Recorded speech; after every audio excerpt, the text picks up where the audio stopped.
Meeting to order. City Council of Monday, June 14th, 2021. Roll call, please. Dave Anderson. Here. Kara Broberg. Jennifer Mazias. Here.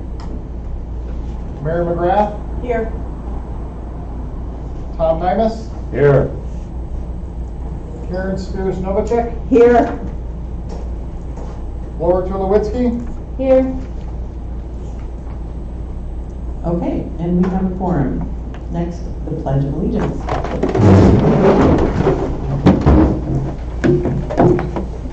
I pledge allegiance to the flag of the United States of America and to the republic for which it stands, one nation, under God, indivisible, with liberty and justice for all.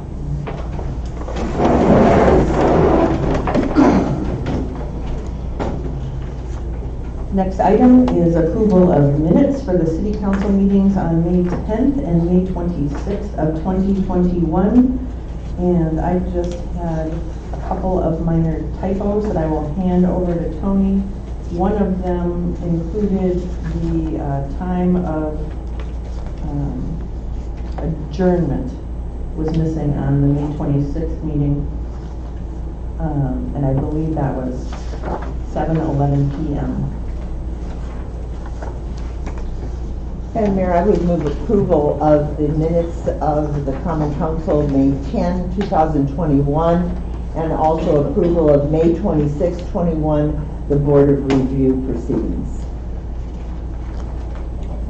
With the edits. With the edits. Thank you. And so we have a motion by Karen and by Laura. Any other comments? All in favor? Aye. Opposed? Motion carries. Next item, approval of monthly expenditures via roll call vote. Madam Mayor, I would make a motion that we approve the monthly expenditures as reviewed. Second. Motion by Karen, second by Mary McGrath. Any comments? Discussion? Thank you for your work on that. All in favor? Aye. Oh, roll call vote, sorry. Laura Tulowitzki. Yes. Karen Novacek. Yes. Tom Nimas. Yes. Mary McGrath. Yes. Jen Mazias. Yes. Dave Anderson. Yes. Thank you, Tony. I even said via roll call vote, so I would remember. Next item on the agenda is public comment. And I know, Jeff, sure, if you'd like to step up. I know Melissa is on the computer and would like to make a public comment as well. Should we let Melissa go first because she asked for that? Yeah. Okay. And then next we'll have Jeff. Melissa, go ahead. Thank you. I am here tonight for a couple reasons. First, I'm here on behalf of the Chamber of Commerce to show support for two of the items on the agenda.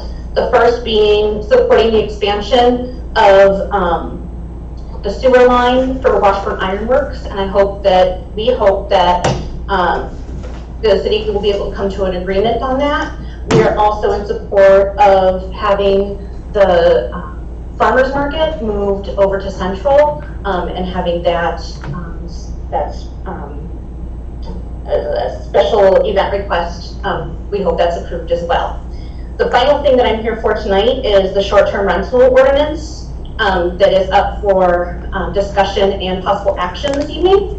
I understand the concerns and issues that have been brought to council about long-term rentals. I have been contacted and have discussed both sides with residents and owners of these businesses and other businesses within the community. And I would like to ask that no action be taken tonight until all those affected by the changes have had a chance to look over the proposal and give input. This ordinance would potentially affect many businesses, including the chamber, in which the chamber was not contacted prior to this being made, added to the city council minutes. There are several things within it that are concerning or that should probably be clarified, including the minimum night stay, parking issues, certain requirements of the property manager, placement of the licensing, option to repetition if they are denied a permit, and in 2 places it gives different amounts for the fee. So in the minutes that were taken from, I believe, the Planning Commission, it says 500, but within the actual document it says 300. So I don't think it's ready to be voted on tonight, and I hope that you will take that into consideration. Thank you. Thanks very much, Melissa. Jeff? Thank you, council members, mayor, and administrator. My name is Jeff Silbert. I live at 410 Fifth Avenue East on the east side of Washburn. I come here tonight wearing 2 hats. One is a citizen, asking my representatives on the city council to support the use of the rescue funds, the federal rescue funds coming to the city for the expansion of the sewer change for Washburn Iron Works. Secondly, I'm also your representative on the east side of Washburn for the Bayfield County Board. I serve on the Economic Development Committee, and Taylor has spoken to the full board about this issue, and it was received very well. There was no vote taken on it yet, and I can't guarantee the votes, but it was reviewed favorably, and there seems to be positive support for the county using some of its rescue funds to help move the sewer lines, the aged sewer lines, so that Ironworks can move forward with their expansion. A couple of years ago, I had a tour of the facility, and I actually got to see what would change, what the problems are now, the increased efficiencies, creativity, and the likelihood of more jobs. There's currently 40 jobs, and it's something we certainly need in town and in the town. So I think it would be reviewed favorably. It would be very nice to see a county-wide, county, city, and private partnership to make this expansion happen. I look forward to your support on that. I appreciate your time. Thank you. Questions? Raise your hand. Do we need him to write it down, the address? And You then- should still sign it. Okay, please.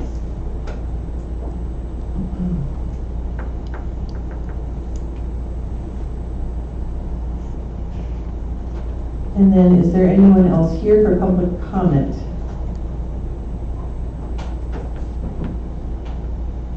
Anyone online?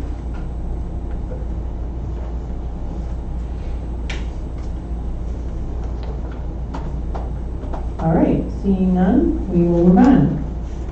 Next item, mayoral announcements, proclamations, and appointments.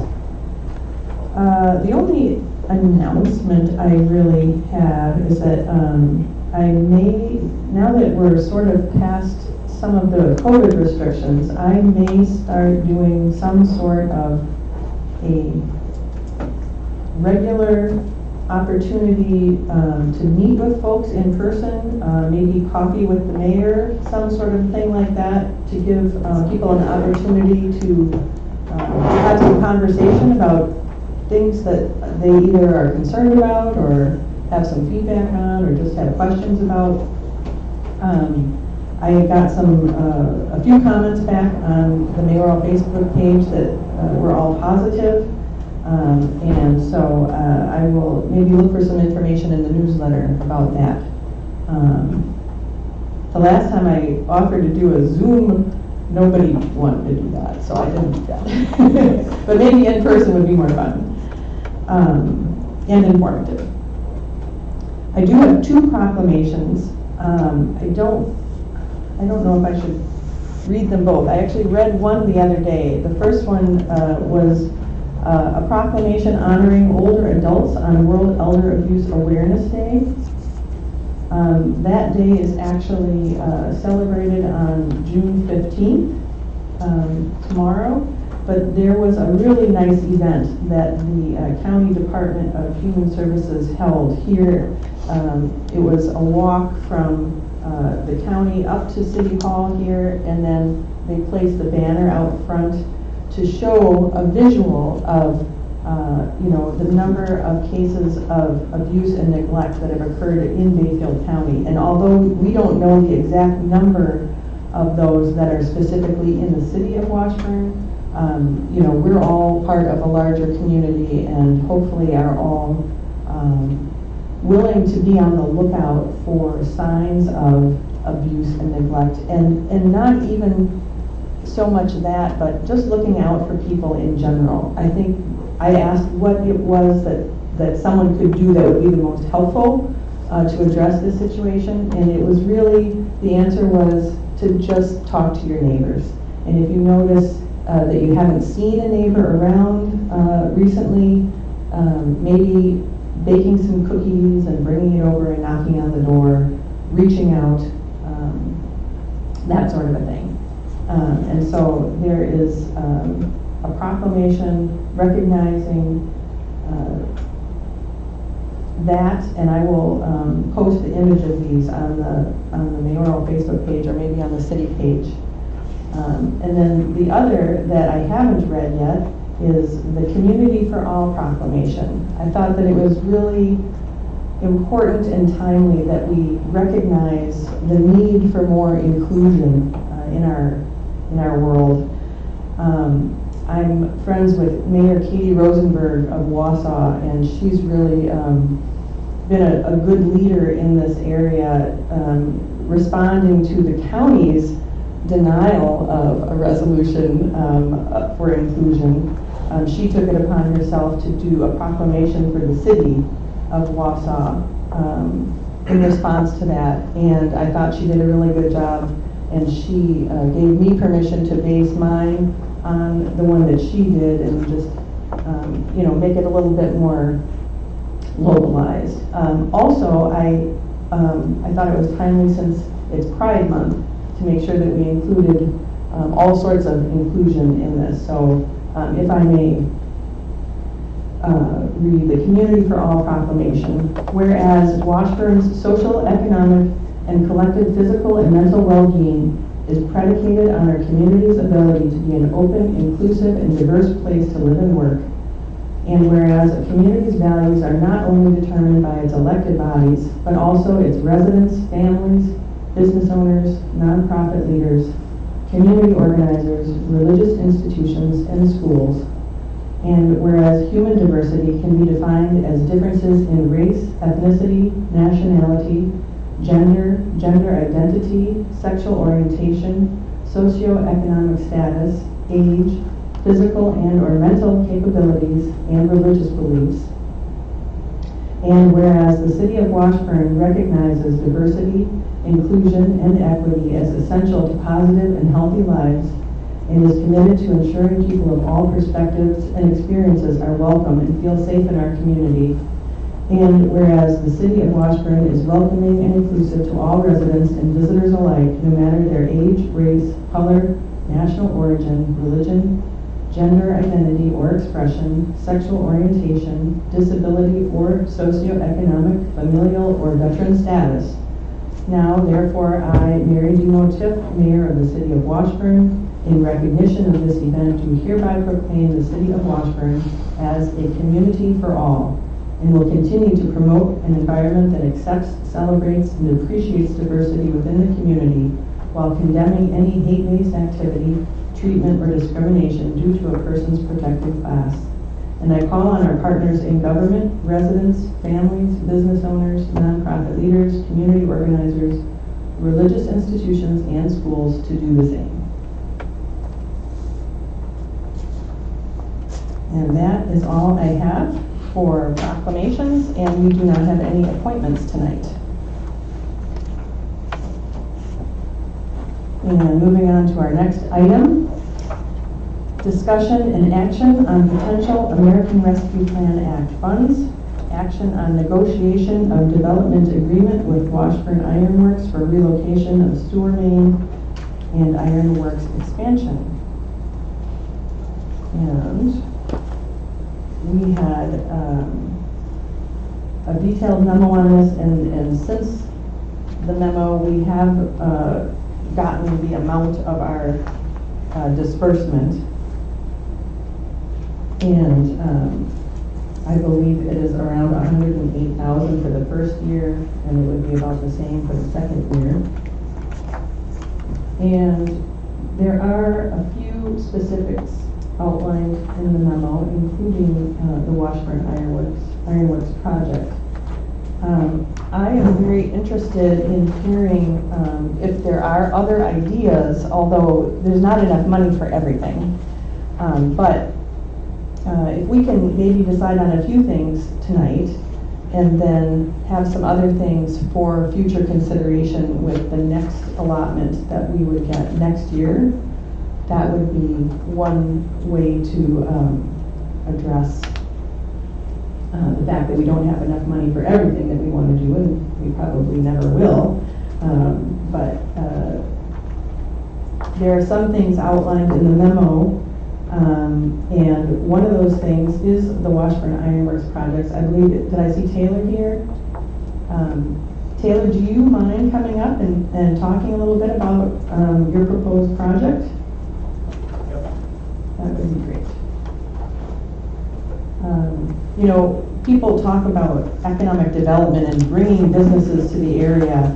And I think, Taylor, you and I maybe were serving on the Economic Development Corporation board at the same time when we reaffirmed the goal of first supporting our existing businesses and ensuring that they are successful and stick around, because that is a much better use of time and money and energy, because that business is already here, than trying to attract a brand new business to come from out of the area and convince them to make that financial investment. So thank you for your financial investment in your business here in our community. It really is appreciated. Appreciate that. I don't know if you can hear me. Should I declare my address, or? I think you need to just, yeah, write it down. So I'm Taylor Pearson. I'm with Washburn Iron Works. Some of you know me, others don't, so I brought a few props. First thing I want to show is what we make. So these are small examples of what we make. We make castings from ounces up to about 200 pounds. And we make about 8 million pounds of them a year at our facility. And those are specific parts and pieces that are ordered by companies. Correct, yep, everything's made to order. These happen to be from Caterpillar and John Deere, two well-known companies, but we supply like 200 customers. 1,500 different parts, roughly, of which probably 500,000 to 1 million castings would be represented in those 1,500 parts that we do here. Wow. Why is a casting important? I think it's just, I'll touch base on that real briefly.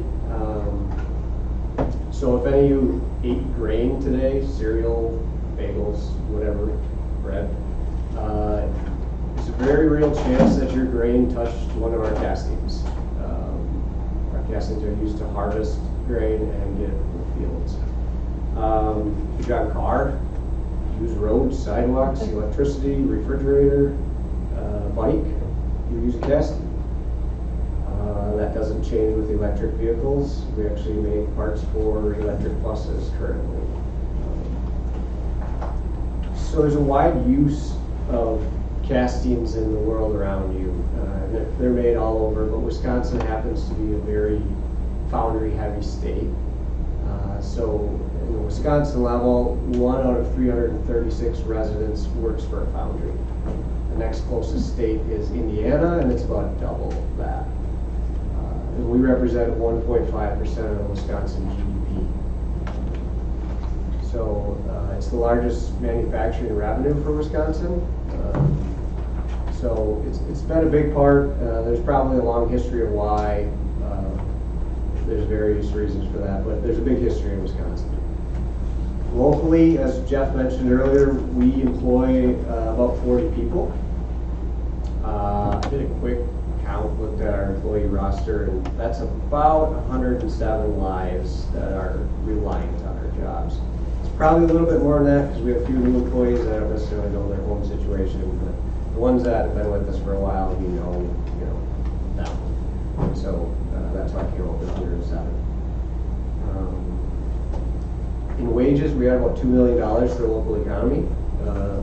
Essentially, all that money is coming from outside. It's kind of like tourist dollars from outside the area. It comes to this area and it starts getting recirculated. We all know about recirculating money in the local economy. But you gotta get money from outside rather than just recircle as well. We support many of the local businesses here just through general operations, Olson's, Midland, IGA, Napa, Hardware Store, Holiday. A few others obviously are getting staff going to go eat and so forth, but just in our general operations, we're purchasing stuff from those places.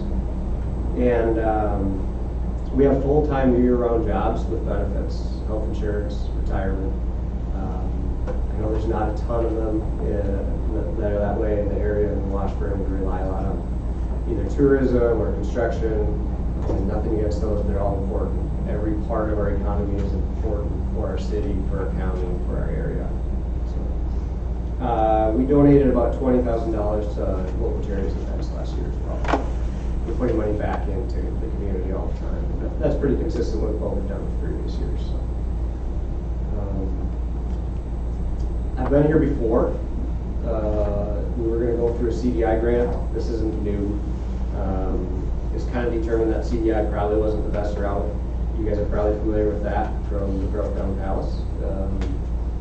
And so here I am again. I brought a little thing I can pass out if it helps. Sometimes I'm visual, or some people are visual. So the gray part is our current facility. The green part is what we'd like to do to expand. It's roughly a 25% expansion by square footage. Our details on our building are probably 100 by 130, but it could go a little bit bigger. We're kind of still working through that. We haven't put a lot of effort into the actual perfecting the design until we know that we can move forward. It's kind of futile to put all that energy into that. The red line here is the existing sewer line, and that's what's preventing us from doing anything. I think most of you know, it's probably in the memo, the sewer line's pretty old. It is major. It's important for the east side of the city, but moving it does allow us to grow. And why does it need to be attached? It needs to be attached for efficiency. So we really don't gain anything by jumping the sewer line and creating a building, whatever, 100 feet away or 100 yards away. It's part of a multi-year plan of reorganizing our plant, investing more money into it to increase efficiency, remain competitive in the marketplace, and hopefully grow. I estimate that with that 25% expansion, we could probably increase our capacity by about 50% once we get through all our investments and our reorganization. So, but that's going to take a while. There's a lot that goes inside of the building. A lot of things have to move around for that flow, and there's quite a few years of similar investments ahead of us once we do the building. I think it was probably written in the memo. It's roughly $1 million project for us.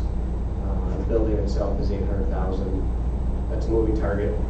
Steel prices are a moving target. But then we have all sorts of other subcontracting things that have to happen to make that viable in land preparation.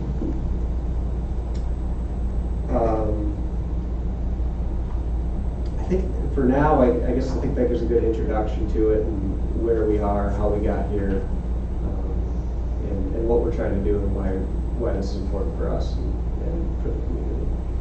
Certainly, I'll take any questions. A note that I jotted down, Taylor, is just you know, looking at the direct benefits to the city beyond the big benefits that you've already talked about, more, even more on top of that, would this add to the city's, your participation in the water utility? Would your water usage increase with this addition? Yes, proportionately, I couldn't answer Sure. what percent, but it would. And then tax value, obviously. Yep, yep. I think Scott probably tried to calculate some of that because we are in the district, as you are aware. All incredibly great benefits. So I think, Karen? Let's finish your. Yeah, no, that's okay. I have a question. If the financing was available to deal with the sewer main, when would you anticipate you could start construction? You indicated that you have preliminary drawings or a preliminary plan, but you would need more details. Yep. Hypothetically or estimate when you would be able to start some construction. Yeah, I think it would be the spring/summer of next year. There's a couple moving things right now. If I ordered a building with the contractor that we've been speaking to, we're not going to get the components for that building until March, and that's ordered today. So this is going to be a little bit of a moving target based upon how we can work through things, but things could also change that might remain March as we move forward 3-4 months from now that they can still commit to.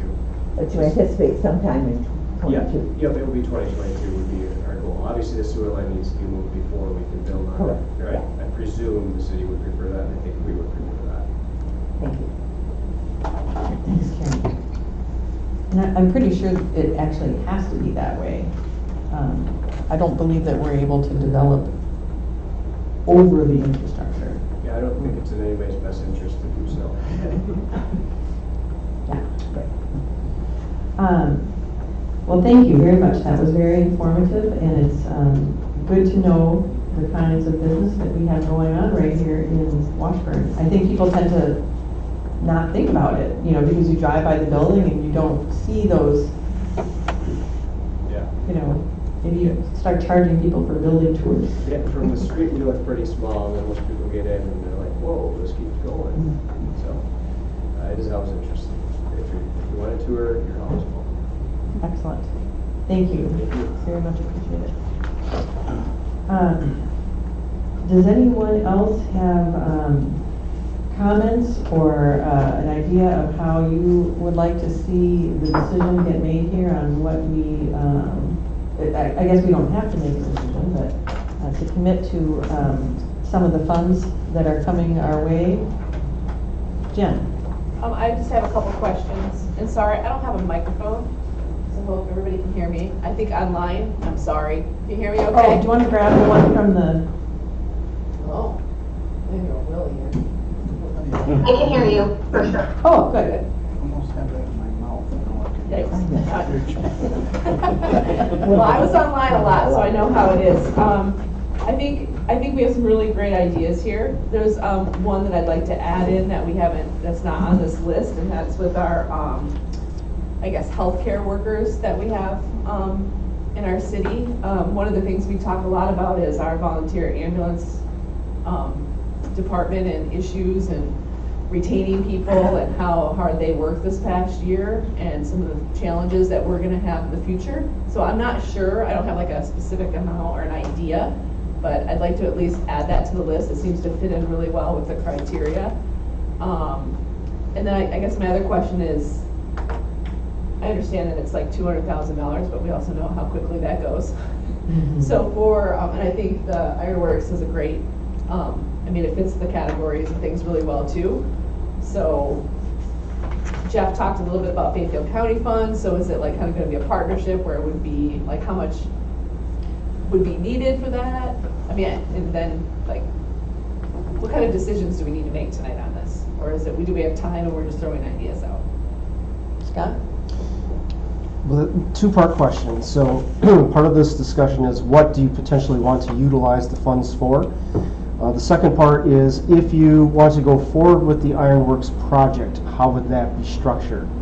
The basic structure that we're looking at, if you go forward with that, is that initially, Bayfield County would contribute 1/3, we would contribute 1/3, and the Ironworks would contribute 1/3 of the sewer project cost, which is estimated to be at a $290,000 project. We would enter into a development agreement first with that, with the caveat then that if the Ironworks then proceeds with the building, with the estimated values that they have provided, and it meets those actual targets and assessed value and so forth for a manufacturing facility, they could be reimbursed for their third through the TIF district. So that would basically be a pay-as-you-go model once they have their building going. Okay. So, Thank you. And my last question is broadband infrastructure. I know nothing about broadband, but what I do know is I often hear the limitations that we have in our community.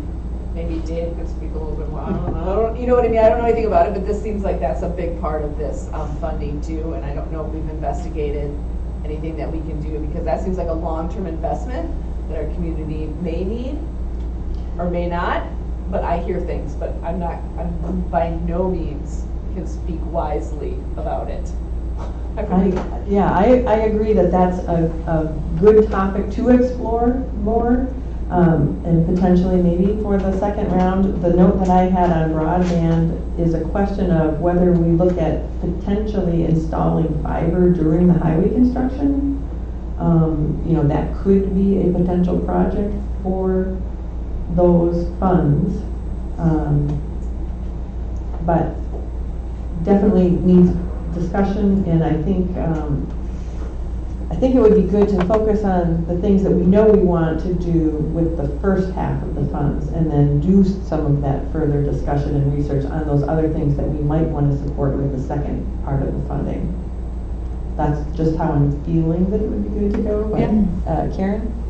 Well, if my math is correct, we're looking at about $97,000 to our third against the 290, correct? And we have 108. So the bulk of it could be utilized in this way. I mean, I think the project is a good one. I would support that. It would be nice if we could do multiple things. And we would have a little, we'd have what, $11,000 left, which isn't much. But this is, important to our community, important to employees, with the potential of expansion. Again, in terms of what Taylor has talked about, in terms of the length of time to order the building and the turnaround time, it would seem to me that it would behoove us to, if we are so inclined, to make a decision as soon as we can. I'd like to make it tonight, because I think it then says to county, we're interested. Obviously, we can't do it without county's participation, but someone has to be the first. Agreed. That would be where I would be at, I think. Because it's such if we did go ahead with that one, and it is, a relatively small amount that's left for this year's funding, my first inclination is to look at forgiving some of those COVID business loans. And when I say some of them, I mean either all of them partially, or whatever we have the money to do. And I would like to, if we do that, include the one that was already paid back, refunding that to them so that they also get that same benefit that all the other businesses would have gotten, potentially, depending on what everyone thinks about that. And I don't know if we can commit to forgiving all of the loans. We have $11,000 left. Sure. But there may be a way. Percentage of them. That would be one way. Scott, did you have another thought on that? Well, we would be able to commit, may just have a delay in the paperwork or something, we would figure out a way to get it all done. So So we- I wouldn't be concerned about that if that is a project that you want to have done. Are we getting on We're out of seats now. Sorry, Carl, I had to see.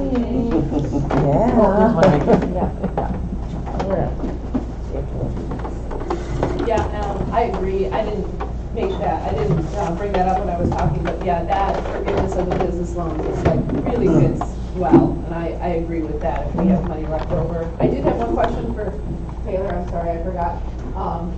If you do your expansion, will it lead to additional, perhaps, employees at the Ironworks building, more capacity and things like Yeah, that?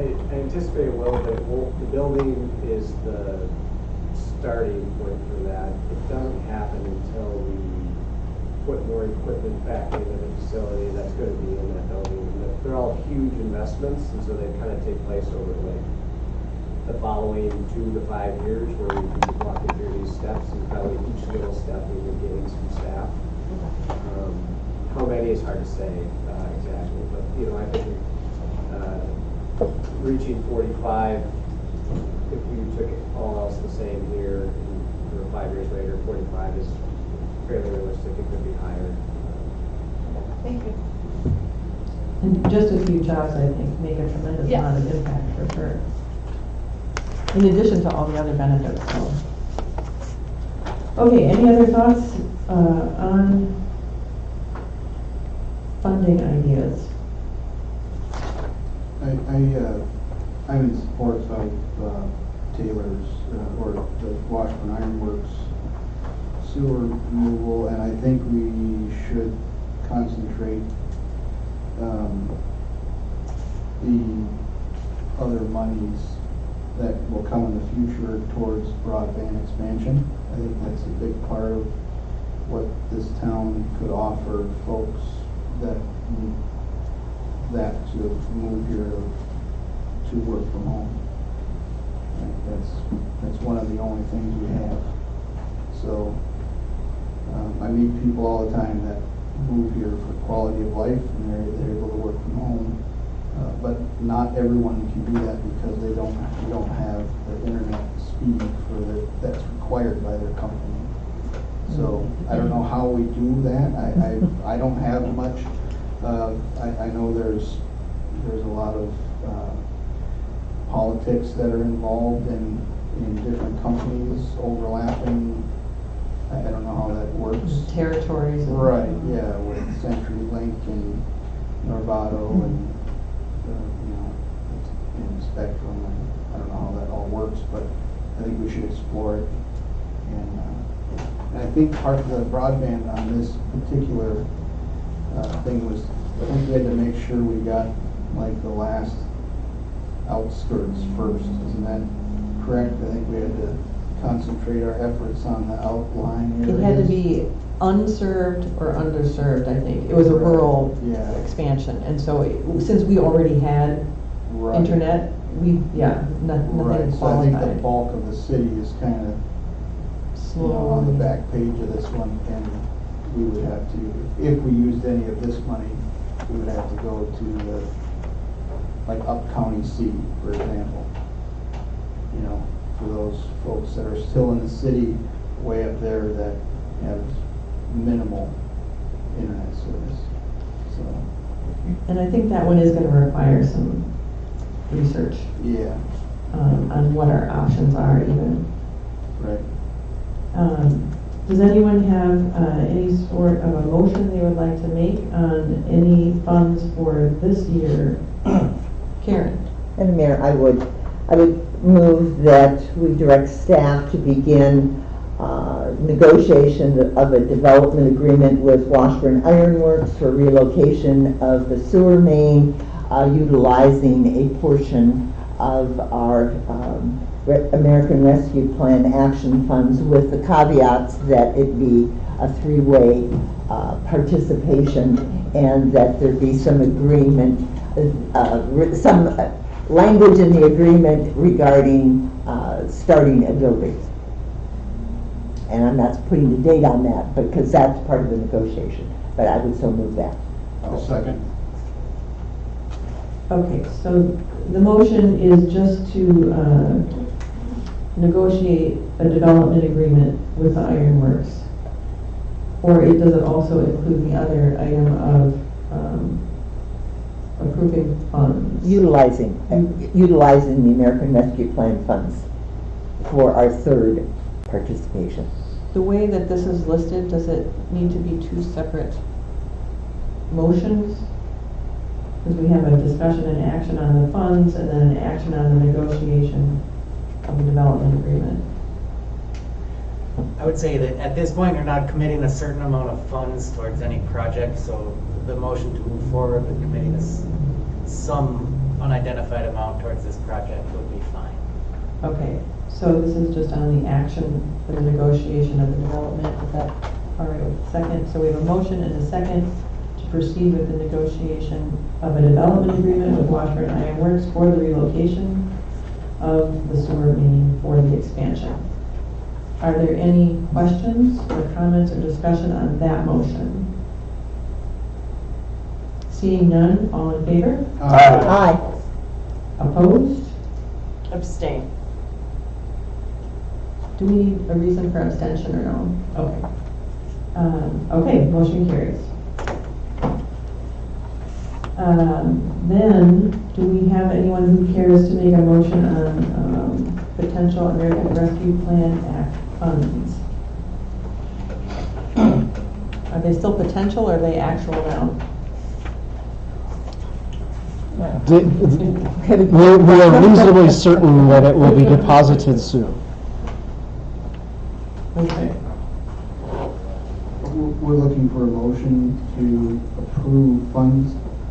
If we want to approve any specific funds out of the items that we've discussed for potential ideas. So maybe committing the first year's funds to one or two certain projects. So I think Ironworks is probably looking for an answer on whether or not so the city's either going to, since we're in a development, we just approved the development agreement, right? Now we need to Fund it. fund it, right? Except So- money. Right, and so if we need to make that motion, then I will say we use the American Recovery Act funds up to $97,000 of estimated $290,000 for the project cost. Just for that one project. For that project, yes. I'm sorry, Madam Mayor, but I thought that was in my motion. I think we clarified that it was not.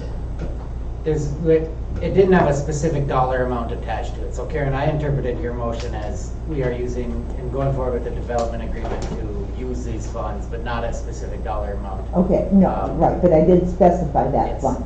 Okay, thank you. So that's why it's important that we do have then a motion for specific funds. Okay, fine. For a specific amount then separately, because they were two different items.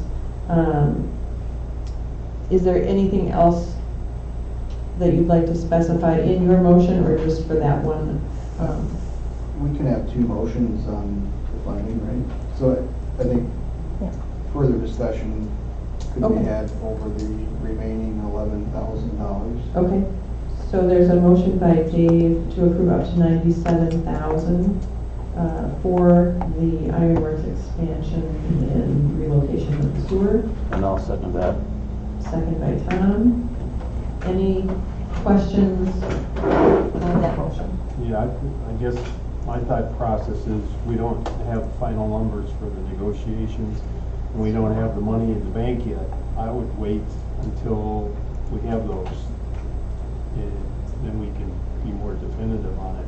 Because right now, who knows what's gonna happen with either one of those.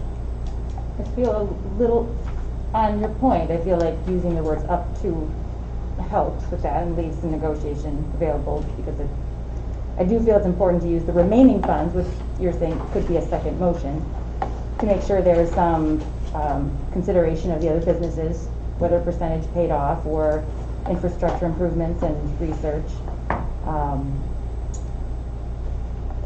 we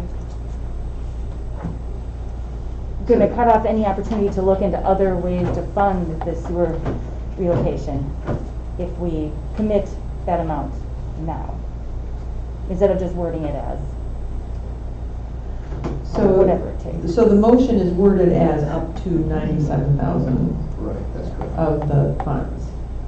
So that's the motion, and the second is on the floor. Okay. So if the project comes in at $400,000, I mean, I hope it doesn't. But, I mean, we're only committed to 97,000. Correct. And the funds are, it's not like there's a question that they're coming. You know, there has been official communications and It's the federal government, just- who knows what they change. I think it's up to us now to actually apply for the funds. Is that correct? We have applied. Yeah, we've applied. And they're set aside. So I don't think there's an issue there with the funds. But we are approving up to that of those funds if they have, you know, if we get them. And we need to add if we get them to the motion. I mean, Well, like I said, I'd rather have the money in the bank and then, But Sure. the $97,000 But it's up to. was specifically from the American Recovery Act Right. funds. So Yeah. And it's up to that amount. if there So- isn't any of that, then there is no $97,000. So that's the motion that's there. Does that answer? yeah, I excuse- understand. I Sure. just think that there's nothing that forces us to make that decision at this time because there are still negotiations to be had and we still don't have the money in the bank. So I don't see a reason to have to do that right now. I think, I think it would just show our support so that they can proceed with other, you know, negotiations, knowing that the city is supporting up to a certain dollar amount. I think it would be helpful. Does anyone else have any comments or discussion or questions on the motion that is on the table? Nope, seeing none. All in favor? Aye. Opposed? Abstain. Motion carries. Scott? To clarify, the city is expected to receive $106,552.59. Keeps getting smaller every year. Yeah, right. Don't. This year. This year. You have next year's amount Now we have 9,000. projected already? I'm sorry? What was next year, the Same following amount. year? It would be the same, yeah. Okay. Does anyone else care to make any other motions regarding Rescue Plan Act funds? I guess I'd make a motion to support, to further support our local existing businesses as before and as needed. I mean, I guess I'd like some help with the wording for making sure we can be flexible with what is remaining. I think we either need a specific motion or we don't need a motion at this time. We can either, you know, commit the Okay. funds or we don't have to commit the funds, and we can just put that off, I guess. Okay. If we want to do that. I would offer a motion to use the remaining funds, whatever that amount is. I don't have a calculator with me. 106 minus the 97,000 on the loan forgiveness of the 7 outstanding loans plus the one that was paid off in an equal amount, split across.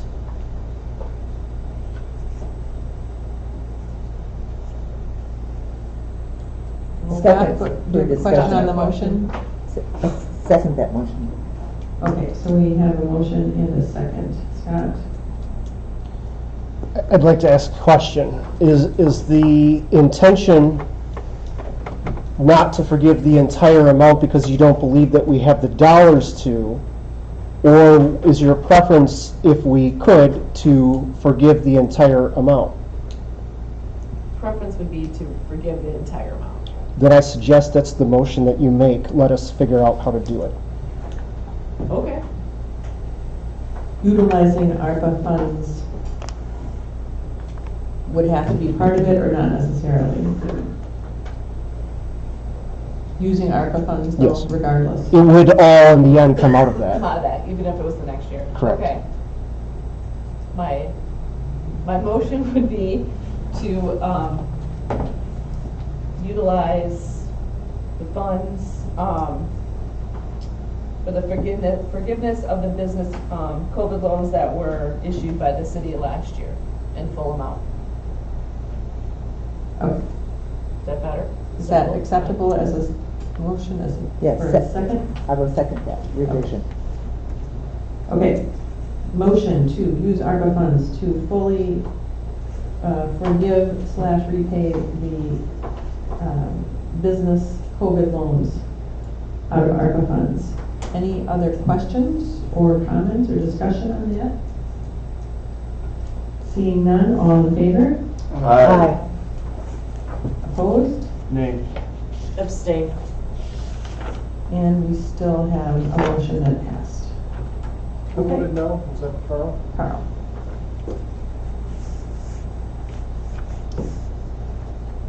Okay. All right, I think we can move on to our next item. Thank you, everyone. Discussion and action on ordinance 21-004 to regulate the operation of short-term rentals. And that is tab 2. And let me start out by saying that this is an extremely complicated issue. It's an extremely widespread issue and controversy with the proliferation of Airbnbs over the past few years. We will probably open the floor to the public during this item, but we haven't done that yet, so hang tight back there. There is among the housing group that is working on the housing issues in the area, there is it has become apparent that this is a hot button issue, and it's a hot button issue for everyone. Short-term rentals affect communities differently depending on a lot of different things. We do only have, is it 12 now on the books? At this time. At this time.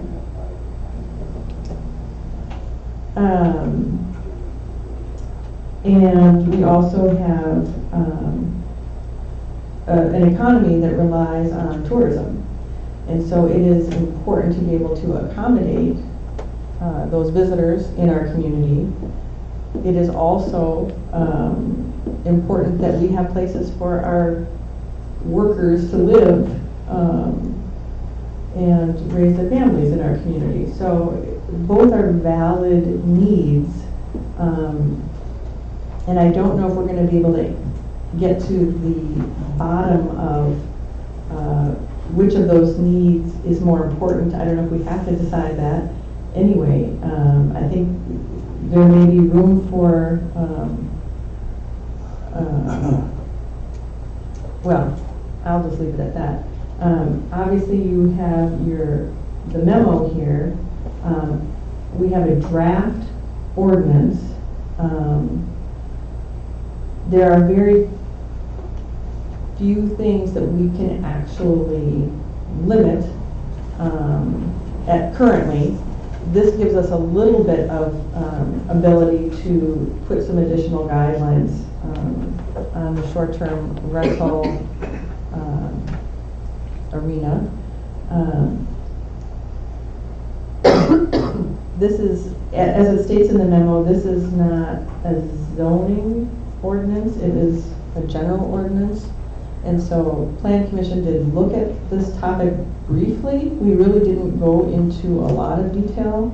And the comments are in your memo of what their recommendation was based on just looking at the draft ordinance.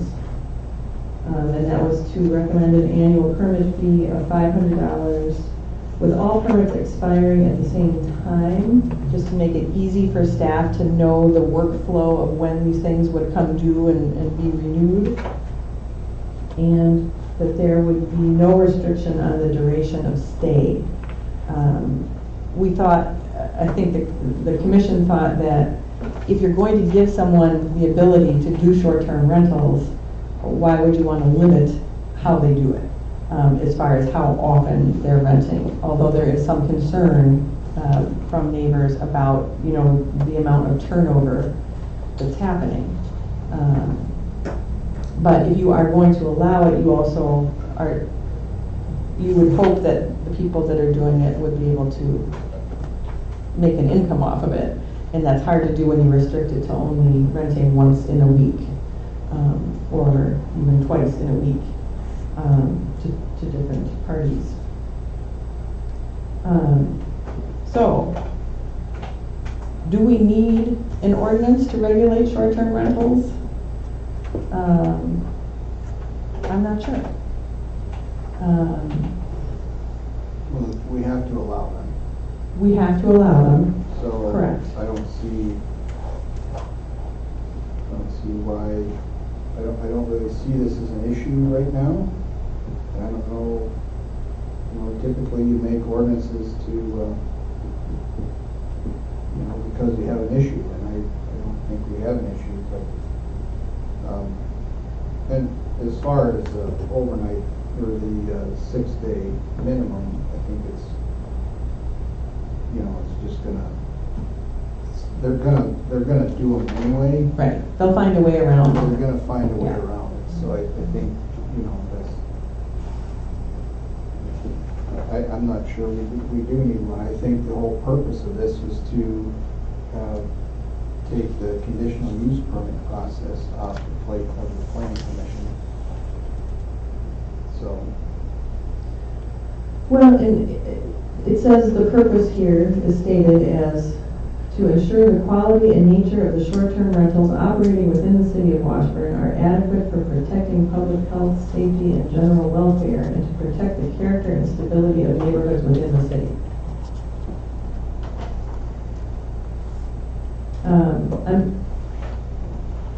I think some of the wording in here is reflective of the zoning code, is it, that talks about not less than 100 square feet of floor space? That's our, I believe it's a minimum building code. Minimum Yeah. building code, okay. Not the zoning code. But it's reflecting another thing that's already in place. So is there anything new that's in here that isn't already covered by other rules and regulations already, I guess, for short-term rentals? New would be essentially requiring the licensure so that you know who's in charge of it if there is a property manager. Yes, we do require a permit through the zoning code to have these, but if someone else is operating that, I don't believe we require that information.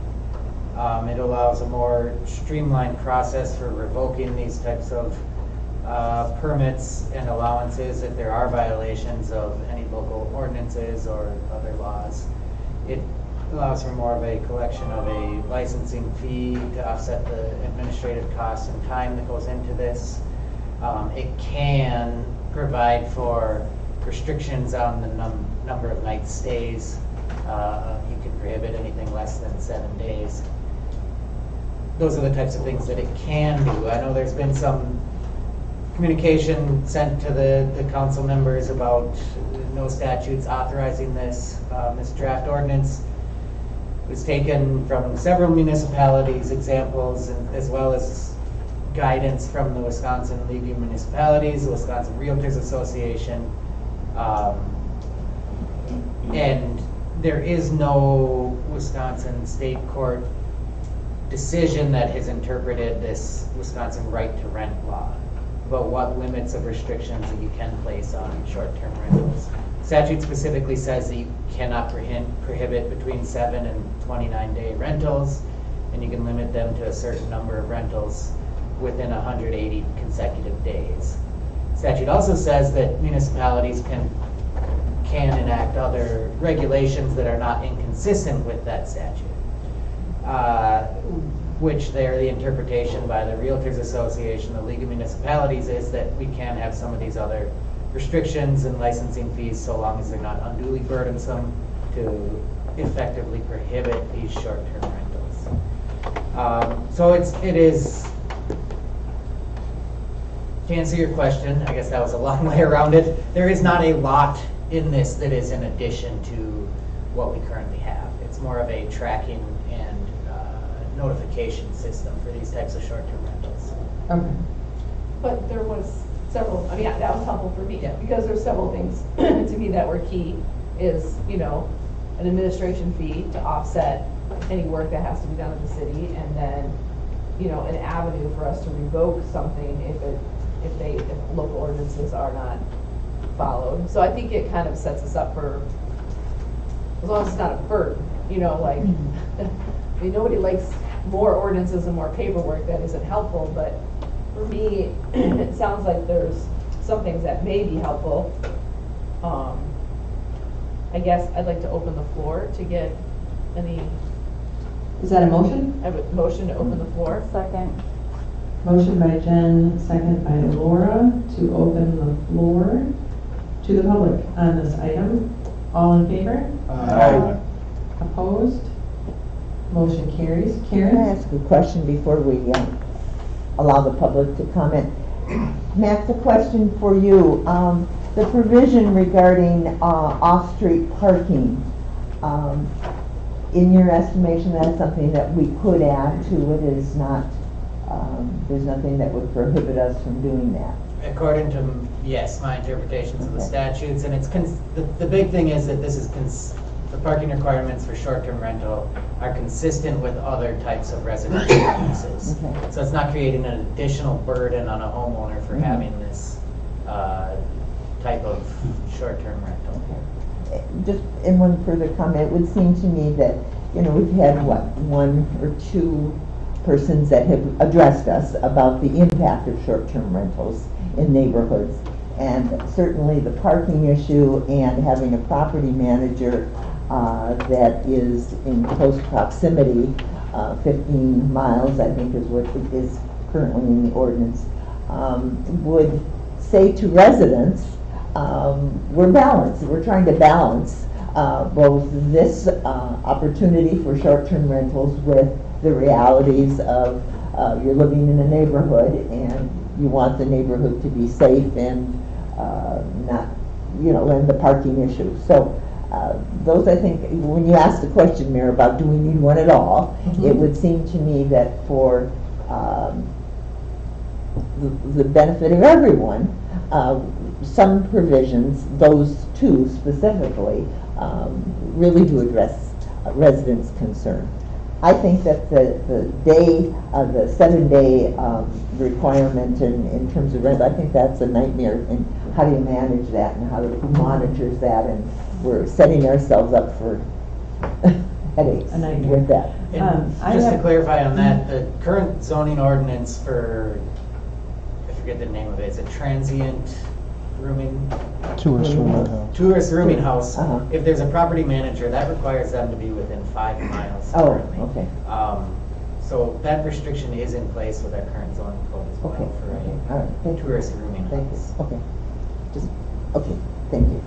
In a tourist rooming house, is that, It's defined very similarly to what most, and that's what the current 12 properties that are operating as this are permitted as a tourist rooming house. okay. Question for you, Max, on the license fee.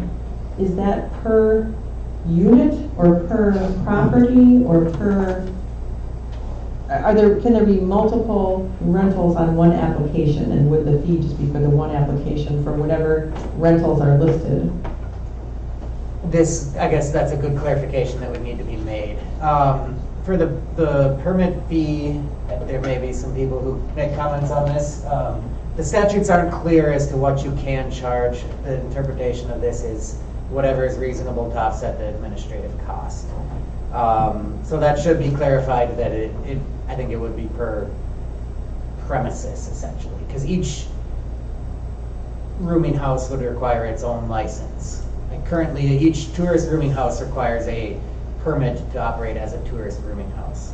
If that, I think we have some that are coming in for 4 units in one building. That would be one application, just like each building has its own. So one address? Yes. It would be my interpretation, and that should be clarified and made more clear if this is adopted, to do that. Okay. Tom? Yeah, I have a question. If we don't do this, that conditional use permit, now this, I was asked by several people, if one person objects to them getting, does that cancel it, or? Okay, you're saying if we don't have this, Right, and we still go by the conditional use permit, if neighbors object to that coming in there, they can't stop it. I don't believe that we can. Scott? To answer that question, is we have had recent experience with that. The answer is generally no. There would have to be some very specific, very measurable instances that would allow us to prevent that permit from going forward. Is there anyone from the public who would like to speak? Come on up to the microphone, please. Jen, can you hand that one back up there?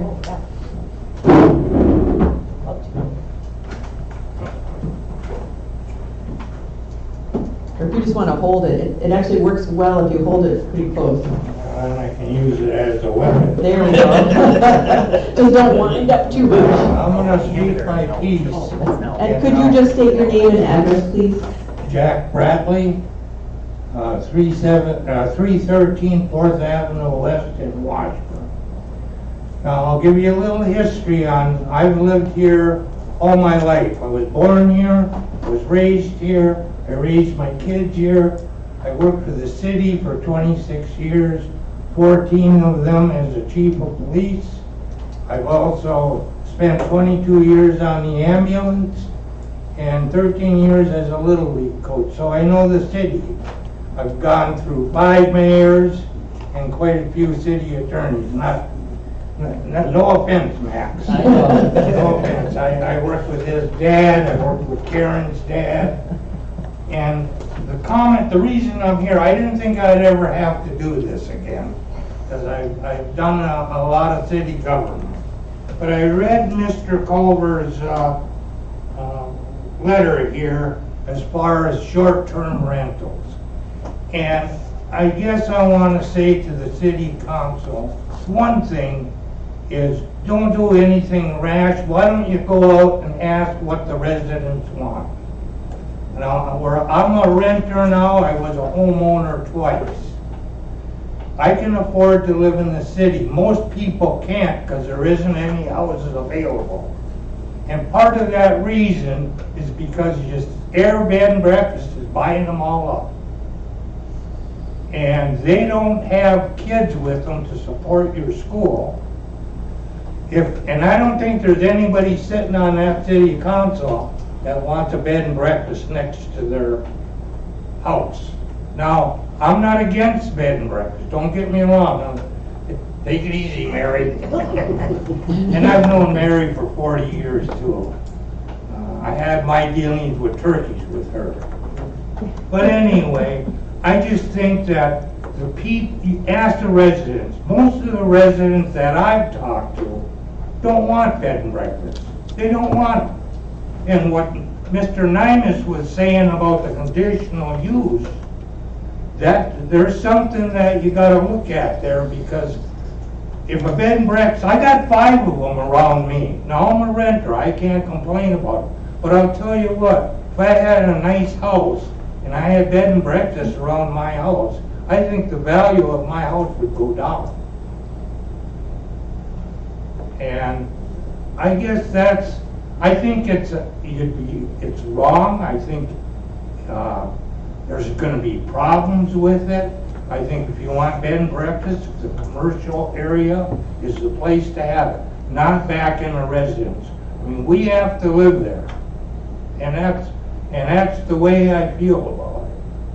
And I think that each of you should think about it, and maybe it doesn't bother you. And it doesn't bother me because I can sit in my little rental and pay my bill. But I think about school. The best thing Washburn's got is a school district. And you need families to come in here with kids so that they can keep our school going. Bed and breakfasts are fine, but I tell you what, to be honest with you, if I had one next to me, I wouldn't want to know who's going to be in there from weekend to weekend. Not with kids, because 95% of it might be fine, and it might be somebody that comes up here and wants to enjoy themselves. But I think there's a place for them. And a lot of people think the way I do. And I love this city. If I didn't love this city, I wouldn't be up here. And I'm against bed and breakfast in a residential area. I'm against chickens in a residential area, but that's another matter. I argued that because the next thing I was going to do is, well, if they can have chickens, I can have a cow. Why can't I? Yeah. And if you have bed and breakfasts in a residence, the next business that comes along says, well, why can't I? And a bed and breakfast is a business. And they don't belong in a residential area. They belong in a commercial area. And thank you. Thank you for your comments, and thank you for your service to our community. The bad news I have for you is that that decision that you're talking about is not up to us. The state is who tells us what we can and can't allow on this issue, even though the state likes I just wanted my opinion Sure. so I feel better. Thank you. Thank you. I appreciate that. And I would encourage you to take that opinion to the state, because the state has dictated to us at the local level what we can and can't do on this issue to a large extent. So I would really encourage you to reach out to your legislators if you want to, make it known to the people that are in charge of this. I have no power with the state, and I think the city regulates the community that they have. And I think there are guidelines to it. I just do.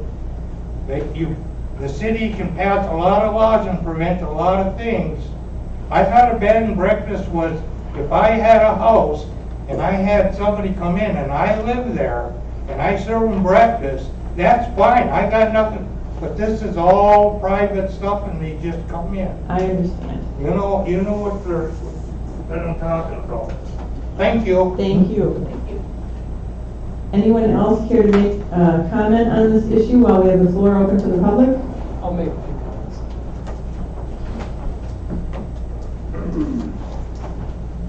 I think the city's on the right path here. I think we need you to state your name for the record and address, please. John Carlson, is it on? You just have to get really close to it. I think it's on. Tap it. Well, anyway. Yeah. All right. Well, anyway, John Carlson, Spears Carlson Company. I think you're on the right path here. Good discussion. I think you have to identify what the problems are. And some of the things that are in the model ordinance, I frankly don't think those problems exist. And I think that there are parts that obviously Max and I will disagree upon as to whether or not they can include it or not. But by and large part, I don't think you're going to get a lot of pushback by folks if you have reasonable restrictions on this. I think that if the city keeps this reasonable, you're going to be fine. Cut some of the stuff out of it, such as trying to figure out whether or not traffic is increasing. I don't know how that would ever be measured and enforced. The off-street parking, I get, Karen, I totally get that. The only problem that you might run into there is if there is no off-street parking that's available and it effectively doesn't allow the rental, that would probably run afoul with the statute. So I get the reason for it though, and most people have driveways and that's not going to pop up. But I think ultimately you have to be cognizant that the statute says you have to allow these. And the two things that you can do is restrict to 7 or more in 180 days. Beyond that, becomes what's reasonable and what's not reasonable. I appreciate Jack's comment on took off, that these are a business. I took that case to the Supreme Court and lost. These are not a business. Don't ask me how it's not a business, but it is not a business. It's the Neuschwanger case. So, at any rate, I would encourage the city to table it for tonight and get the parties who are, a part of this issue together to pick out the issues that are really at stake here. If it's off-street parking or having a fee that will cover the cost. I certainly don't want to be subsidizing other business owners with permitting. I get that. So let's pick out the costs and any other issue that really need to be addressed and put together an ordinance. I agree, it doesn't belong in zoning. It does not belong as a conditional use permit because the law on conditional use permits is that they have to be granted unless there is extraordinary evidence. And if you did deny it, I think you'd probably run afoul of the statute. So the way I take it is you have to give them a conditional use permit. And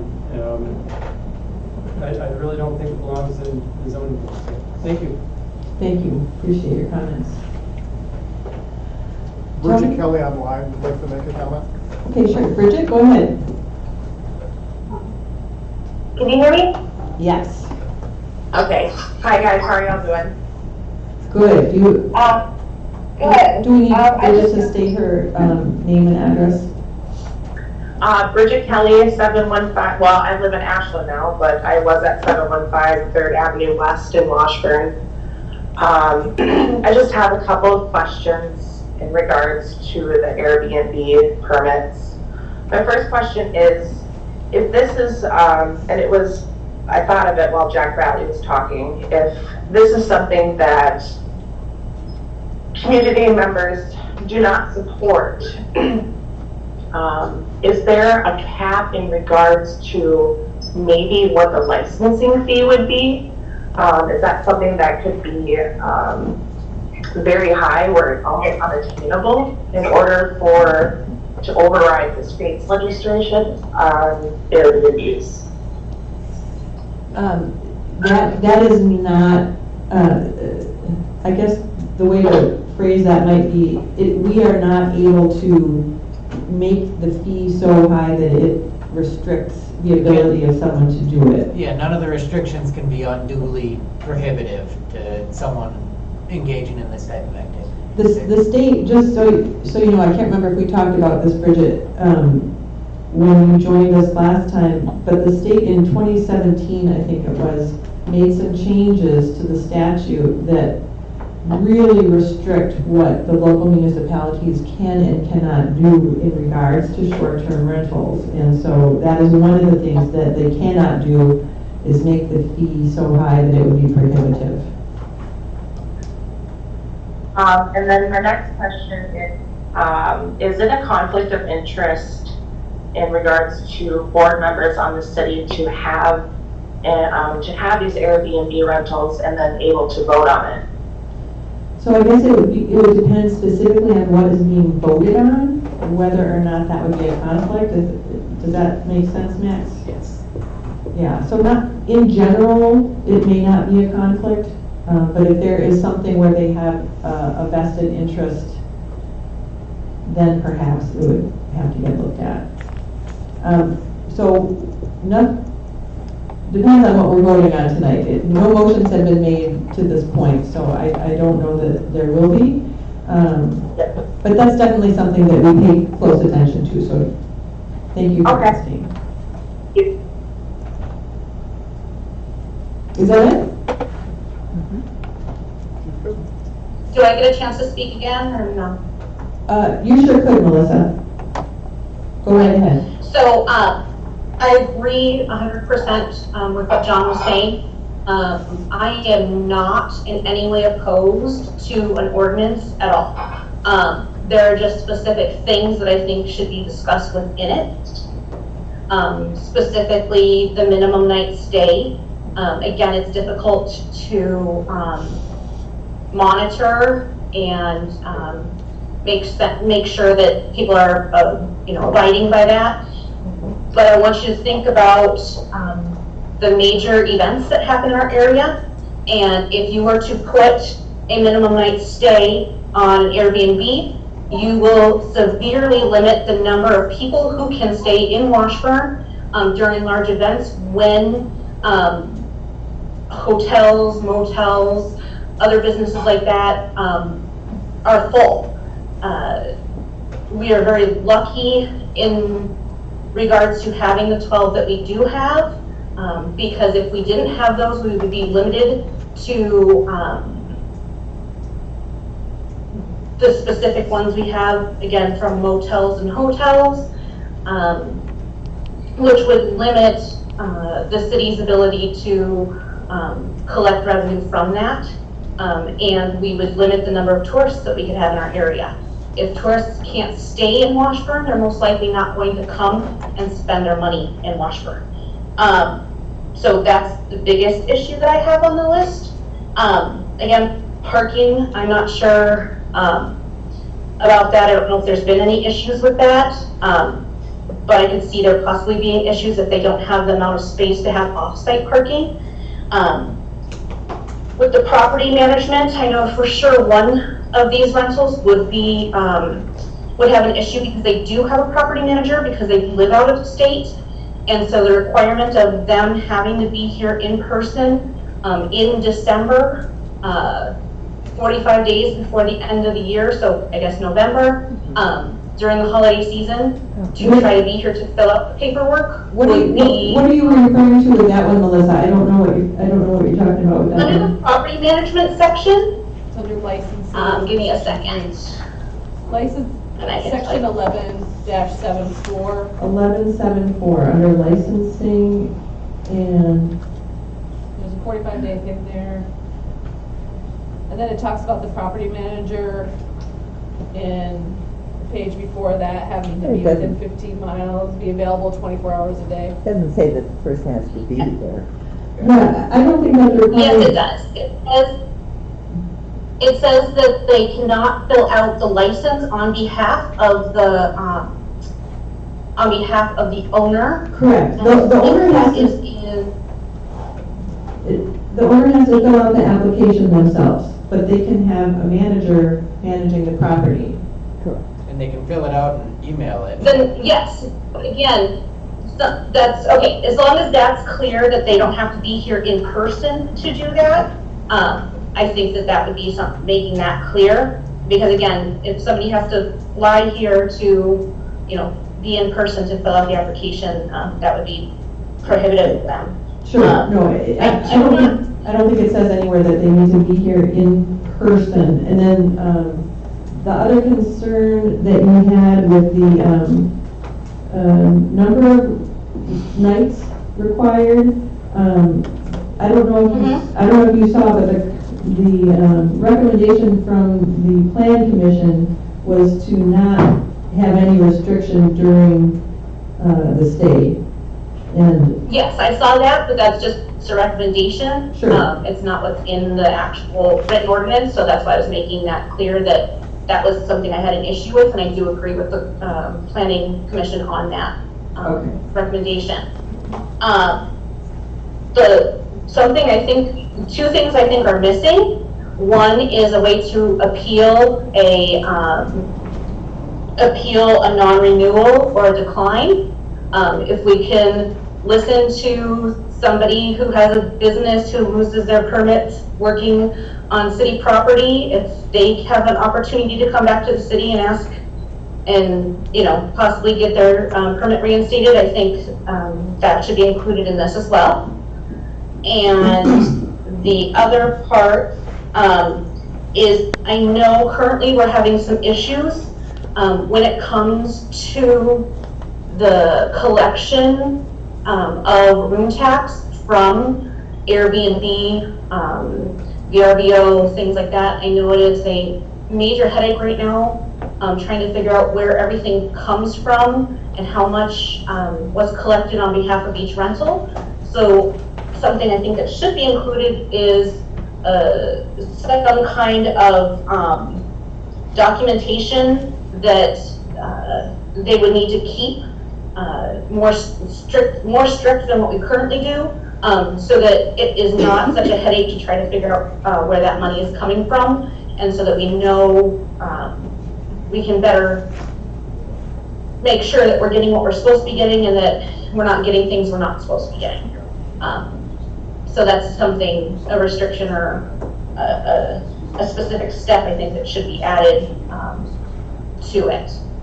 I'm gonna look to Max for that one. Is there a way to even do that, or is that through third party? I'll look into that. Okay.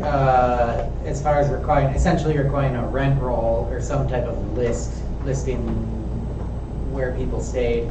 I do know that, well, I think that Tammy does send out a quarterly inquiry requesting the number of nights booked and whether those were through a lodging marketplace, pays it directly, or whether they're booked direct with the owner. Bayview does as well. Yes, but I think what you were asking about is some type of more detailed rent roll or rent ledger like that.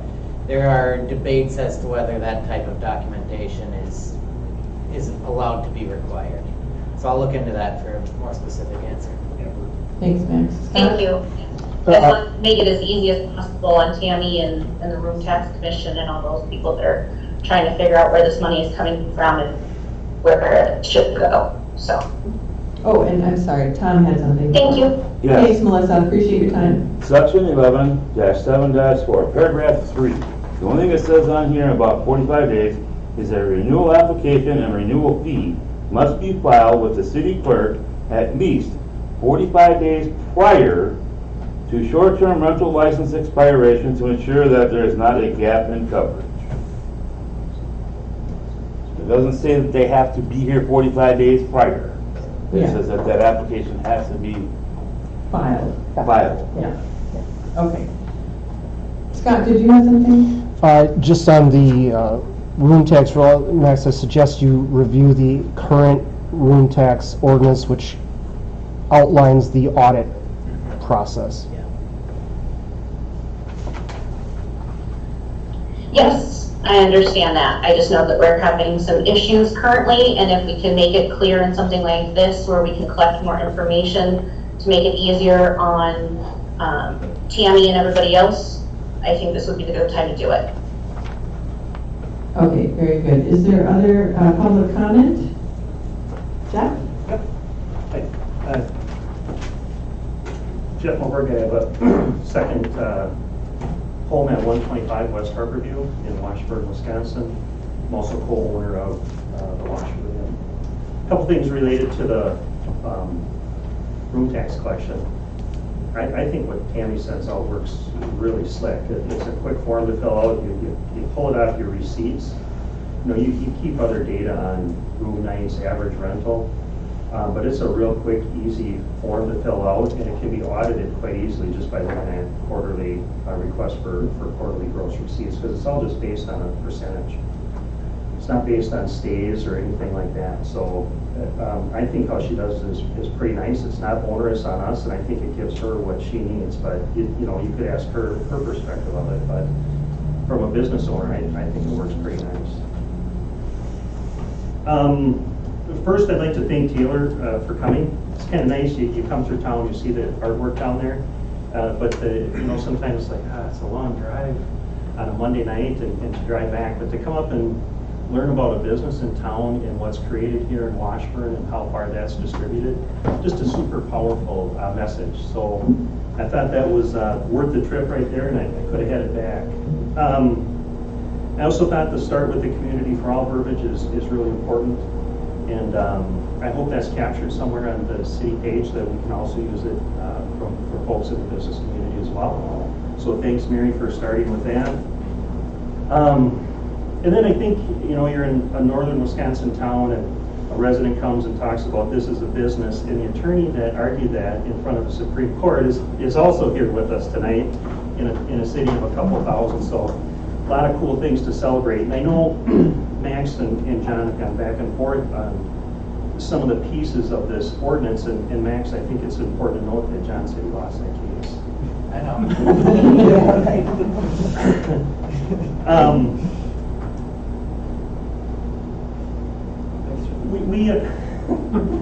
In terms of the short-term rental debate, you know, I know it's a complex one, I know it's a tough one, but I do think the caution until some of these things arise and dealing with issues as they arise is really important, to try not to legislate what we think might happen, but certainly put in safeguards to give you the tools to handle them if they should. When I look through the UW report that was also in this board packet, I saw that second home ownership in Washburn is at 17% versus 13% for state average. And 12 short-term rentals is 0.65% of the 1,845 housing stock. And home ownership here is also 64% versus 57%. So I don't think there's any debating that Washburn probably is short rentals for folks and possibly affordable rentals for folks. But I do think what's causing that shortage, you know, the data might support that it's not strictly short-term rentals, or maybe not even short-term rentals. That doesn't mean that as a council and as a city you don't have a responsibility to address concerns about rental availability, affordability of that. But I also in that study did see that rent here does tend to skew lower than state average, despite the median household income in the trade area being on par with state and national average. So I thought some good things to celebrate out of there for local economy and some good statistics regarding housing here. I think the other thing I took from that is the impact of the tourism industry. I think sometimes we take that for granted and don't think of it as an industry. I think in that study, and I'm going a little bit off the top of my head, I made some notes here, but I was scratching, it's not legible, I don't have my glasses on, but you know, let's just say plus or minus 50% of the jobs in Washburn were service related.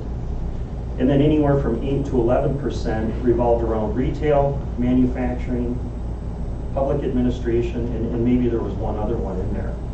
But probably outside of manufacturing, the need for those numbers and the support of that median income being on par with state average is probably driven largely by tourism. It's by far and away our largest industry, and it is an industry. I know John lost the case whether or not STRs are a business, but tourism is an industry that brings $54 million into Bayfield County. That drops down to about just shy of $3,500 for every resident in town and every resident in the county. And as Taylor pointed out, money brought in from the outside is very critical to the growth and health of a community, because that money is brought here from the outside, then regenerates 7 or 8 times. So, you know, you're struggling balancing neighborhood concerns, neighborhood integrity over what is our prime economy, I think is a hard one, and I think is very real.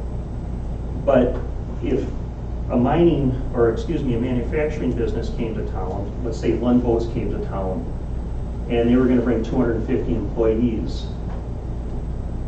but 250 employees would create more demand on our limited stock. It might create traffic problems at shift change. We would find solutions to those problems. We wouldn't say you can come, but you can only make 50 boats a week. And I think that's your challenge with this. I'm not saying that it doesn't create problems, but our largest industry that supports many of our residents at a very solid lifestyle is very dependent on bringing tourists to town and keeping them here in town. And while certainly there are challenges, I hope you go about solving them by giving yourselves the ability to deal effectively with those when they arise, as opposed to putting such restrictions on them that they never get a chance to get off the ground. In terms of the fee for them, I get there's limitations on what you can do. Maybe there's other ways the city could look to solve some of that short-term rental shortage. I don't know if fees from these can be used to offset impact fees for someone that would build long-term rentals. Maybe there's some things you can do, because clearly with less rental income than average, it makes it harder to pencil building a long-term rental here or having a long-term rental. Are there things the city can do to incentivize that to solve that problem, as opposed to just saying, short-term, we're going to restrict short-term rentals to agree that they can't continue to support the jobs and the economy locally? And maybe there's some things that haven't been thought of or brought up there that could be part of the conversation or part of the discussion. But I do think anytime you limit your main economic engine in your community as a way to solve a problem, I think you really run the risk of creating greater problems down the road.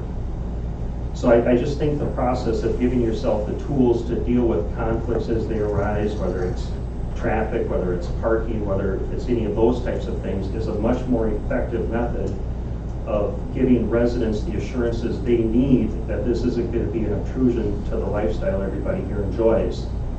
But if you were to restrict that, there's also people out there hoping to save for their first home, and they're dependent on this economy. And if we could raise the tourism period here just 2 weeks in the spring and 2 weeks in the fall, you had 4 weeks to that. That's a 7.5%, 8% increase in the annual revenue of some of our gig economy workers. That could be enough to put them into the home ownership realm. And by limiting these opportunities, I know you hear from folks here that are hit with the hardship of finding rental, but there's also folks you don't hear from that would be just as impacted by not allowing these to move forward in some meaningful way. Before you go, Yep. can I ask a question? Yep. Is there anything specifically in the draft ordinance that you find to be troublesome or problematic? Yeah, I think, short-term rentals, there's a couple different styles of them. I think there's some larger places that are right on the lakeshore. Those are probably set up to exist in a 7-day period. I don't think it would impact them. Those are probably already second homes and vacation homes, so I don't think adding that restriction would hurt them, but I don't think it's going to help your short-term rental problem at all, because they're already off the market because they're second homes. But if what we see at the hotel is, sure, there's nightly rentals during peak period and things like that, but they're really not all that common. In general, you see kind of a Thursday or Friday to Sunday, and then retired folks that kind of want to stay away from the crowds are kind of that Sunday night to, maybe Wednesday, maybe Thursday. And again, very, very broad definition. But I think as you're looking to compromise, I think anything that gives short-term rental folks less than 2 turns a week probably makes it a challenge to compete financially. And you could be restricting somebody. There might be somebody that wants to come here and buy a business on our main street, and maybe there's a second floor apartment there. Maybe the only way for them to afford to run that business, buy that real estate, pay the taxes on it, is to convert that upstairs into a short-term rental. And by making that a 1 turn, you're probably placing that out of their reach to get themselves started. And then the only other thing I would add is all the issues that can be associated with having neighbors and those folks being short-term rentals, that could be your neighbor with a long-term rental. It could be your neighbor permanent. The advantage to a short-term rental is Sunday night, they're gone. When it's a long-term rental, that's a daily issue. There's just, there's conflicts at times in neighborhoods, and we can't legislate away from that. We just have to deal with those issues when they come up. Thank you, and thank you for taking the time. One question for Jen. And Karen has a question for you. Go ahead, Karen. I guess I'm confused. Are you saying no ordinance or a pared down ordinance? Oh, I would say give yourself tools to manage these problems as they come up.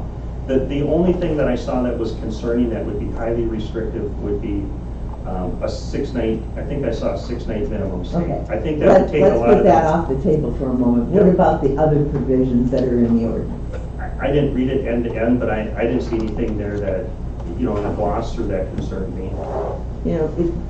Dealing with problems as they come up is always a way to go forward.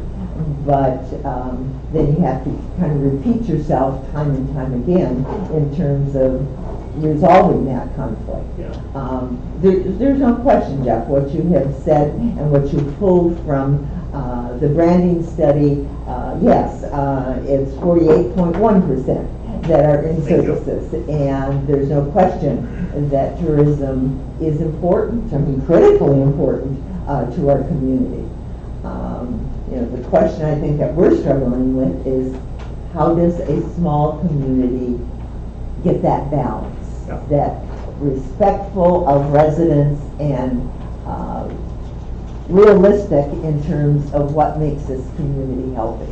Yeah, I think. And that's what we're trying to do. Yeah, I think I'm echoing kind of the same Right. thing. Like I said, the only one I have a concern with that I think you would make it really impact it financially would be the length of stay. Correct, yeah. But having restrictions on parking and things like that, so that you can have, without those restrictions in there, you don't have tools when a complaint comes up because you have nothing on the books to deal with it. So when I say give yourself the tools to handle issues as they arise, I do think some of that stuff should be in there. Thank you. That was my Thank you for that clarification.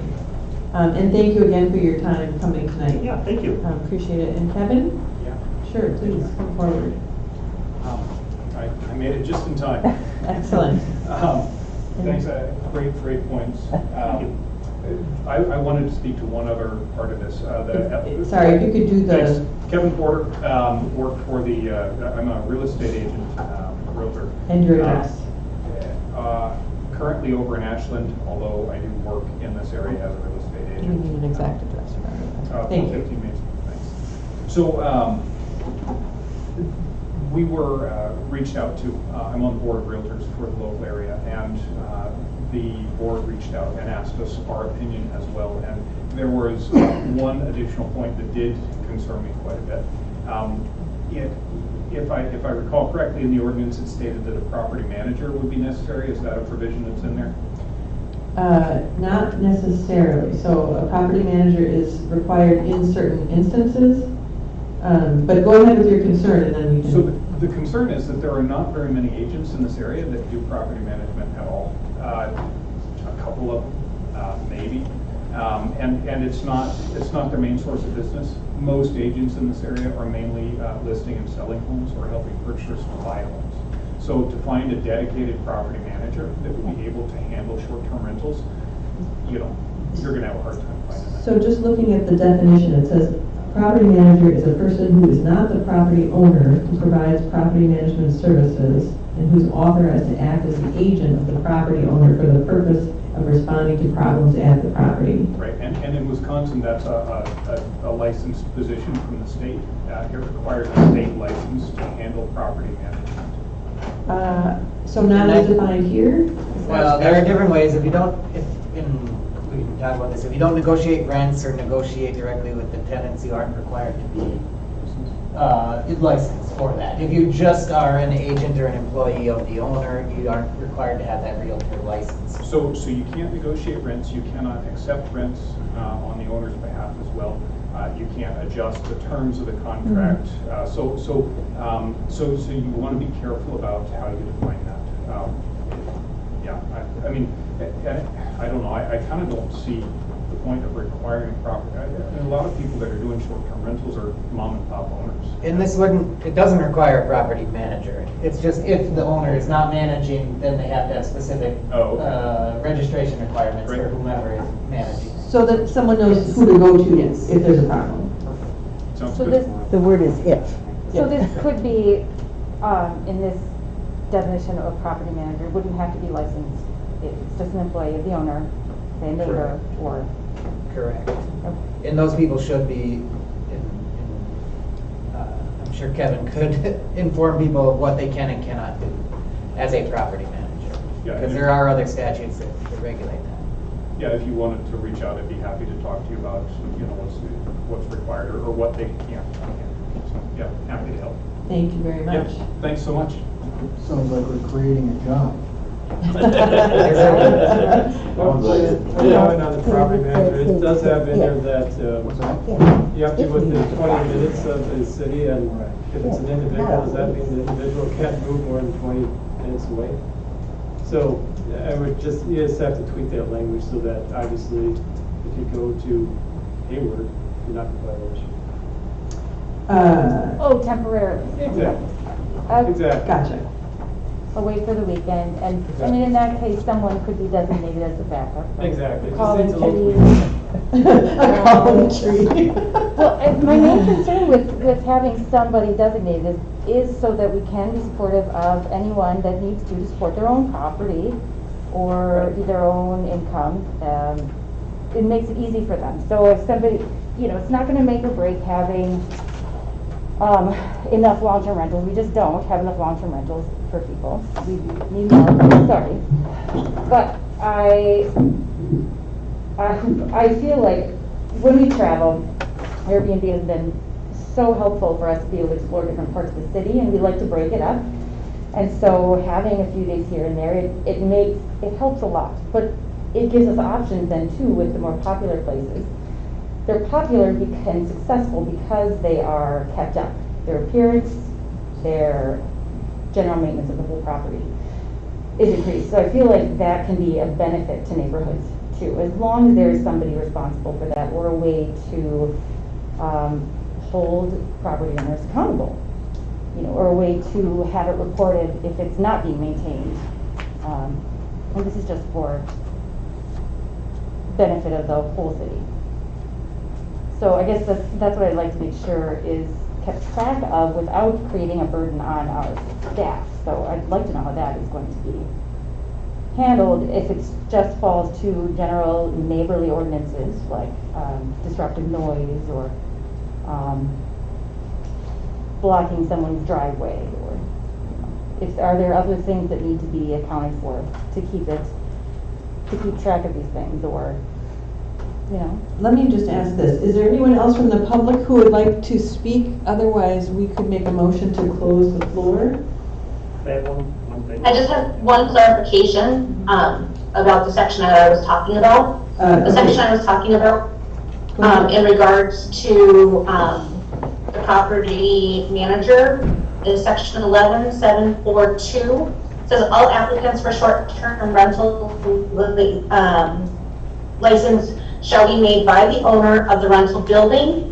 And then the comment says it prevents the property manager from submitting the application on behalf of the owner. So that's the one I was discussing. Again, if they're able to mail that in, great. The way I read it was that the person that owns it had to come into the building, right? Fill everything out, pay the bill, and so that's the only clarification. Okay, sounds good. And Jeff, did you have one last thing? Yeah, it goes to the point just made here. That's just in terms of the condition of the property. This is not an easy business. It is not. I would be surprised if the proliferation overtook us over time. This is a hard business. Washburn is a beautiful area, but it is very, very seasonal. And it's tough to cover 12 months of expenses in 100 days or 110 days. You have to really be at the top. Your property has to be top. It has to be well maintained. All of it, all the way down. So there might be some early, but I think you're going to find that it's by and large, it's not as easy, and most things aren't. From the outside looking in as it is running now. Margins are tight, and that's why I think bringing people to town, I think that's true for many of our business owners in the service industry. They're surviving and doing well because they're good operators. But adding just that little bit of traffic into town and extending the season a little bit through having those folks here would make a big difference to people. Thank you. That is why I wanted to be able to still talk about this with the floor open, too, because having the ability to stay in different areas, we always use a hotel on either end of our stay too, or in between moves. But I just want to check my notes before we're done. I just feel like even if it's not, if somebody has a vacation rental or a vacation home, I mean, there are so many places that just sit empty so much of the year anyway, and it helps them support that and maintain it and makes it available for them to come up other parts of the year. It does increase traffic, and I feel like anyone that is needing a long-term rental or wants to be a homeowner, it's going to give them an opportunity to help support themselves or their property too. So I do, that's where I'm supportive of it being as flexible as possible. Just as long as, you know, we are addressing the concerns of the neighbors that don't want to see a revolving door and a rundown mess, which I don't believe is likely, but just to say that it's manageable. That's all I have to say about it. Okay. Thank you. My only concern about we ended up with too many of them is how long it would take Bayfield to get in the problems they're in right now. It took them a long time. And there's another 26 units that were just built outside of Bayfield. Do we want to close the floor? Anyone? Sure. Second. Second. Motion by Laura, second by Karen to close the floor. All in favor? Aye. Opposed? Okay, this has been really good discussion. Really appreciate everybody's thoughts. The question now that I would have is, it sounds like maybe we do want to have some guidelines, but perhaps we need a little bit more tweaking now that we've had some of this discussion. So I don't know that we're ready to move forward with approval of unless someone has a motion with all of the things that they want to see changed. So Max, if you wouldn't mind taking the comments that have come in and Yes. putting them in. Obviously, it's been referred to a number of times. This is the original draft ordinance. It did not incorporate the Plan Commission's recommendations.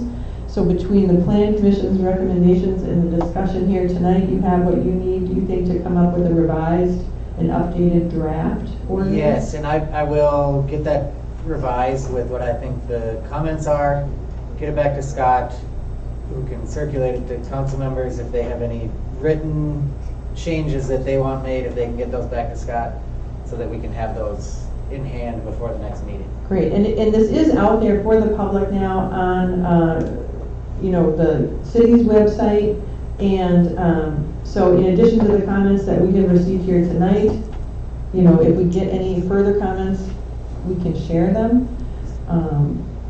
for consideration. Do we need a motion to table it for until we have revisions in hand? I don't think so. I think we just don't take action. Let's see, so this is, although it does say discussion and action. Everything says discussion and action. It should be possible action, I suppose. Okay, so discussion and no action. Sound good? Consensus? Yes? We will move on. Thank you, everyone, again. Really appreciate those comments. Okay, next item, discussion and possible action. No, this one, we need action. On decorative streetlight design for Bayfield Street reconstruction. Okay, this is under tab 3 in your packet.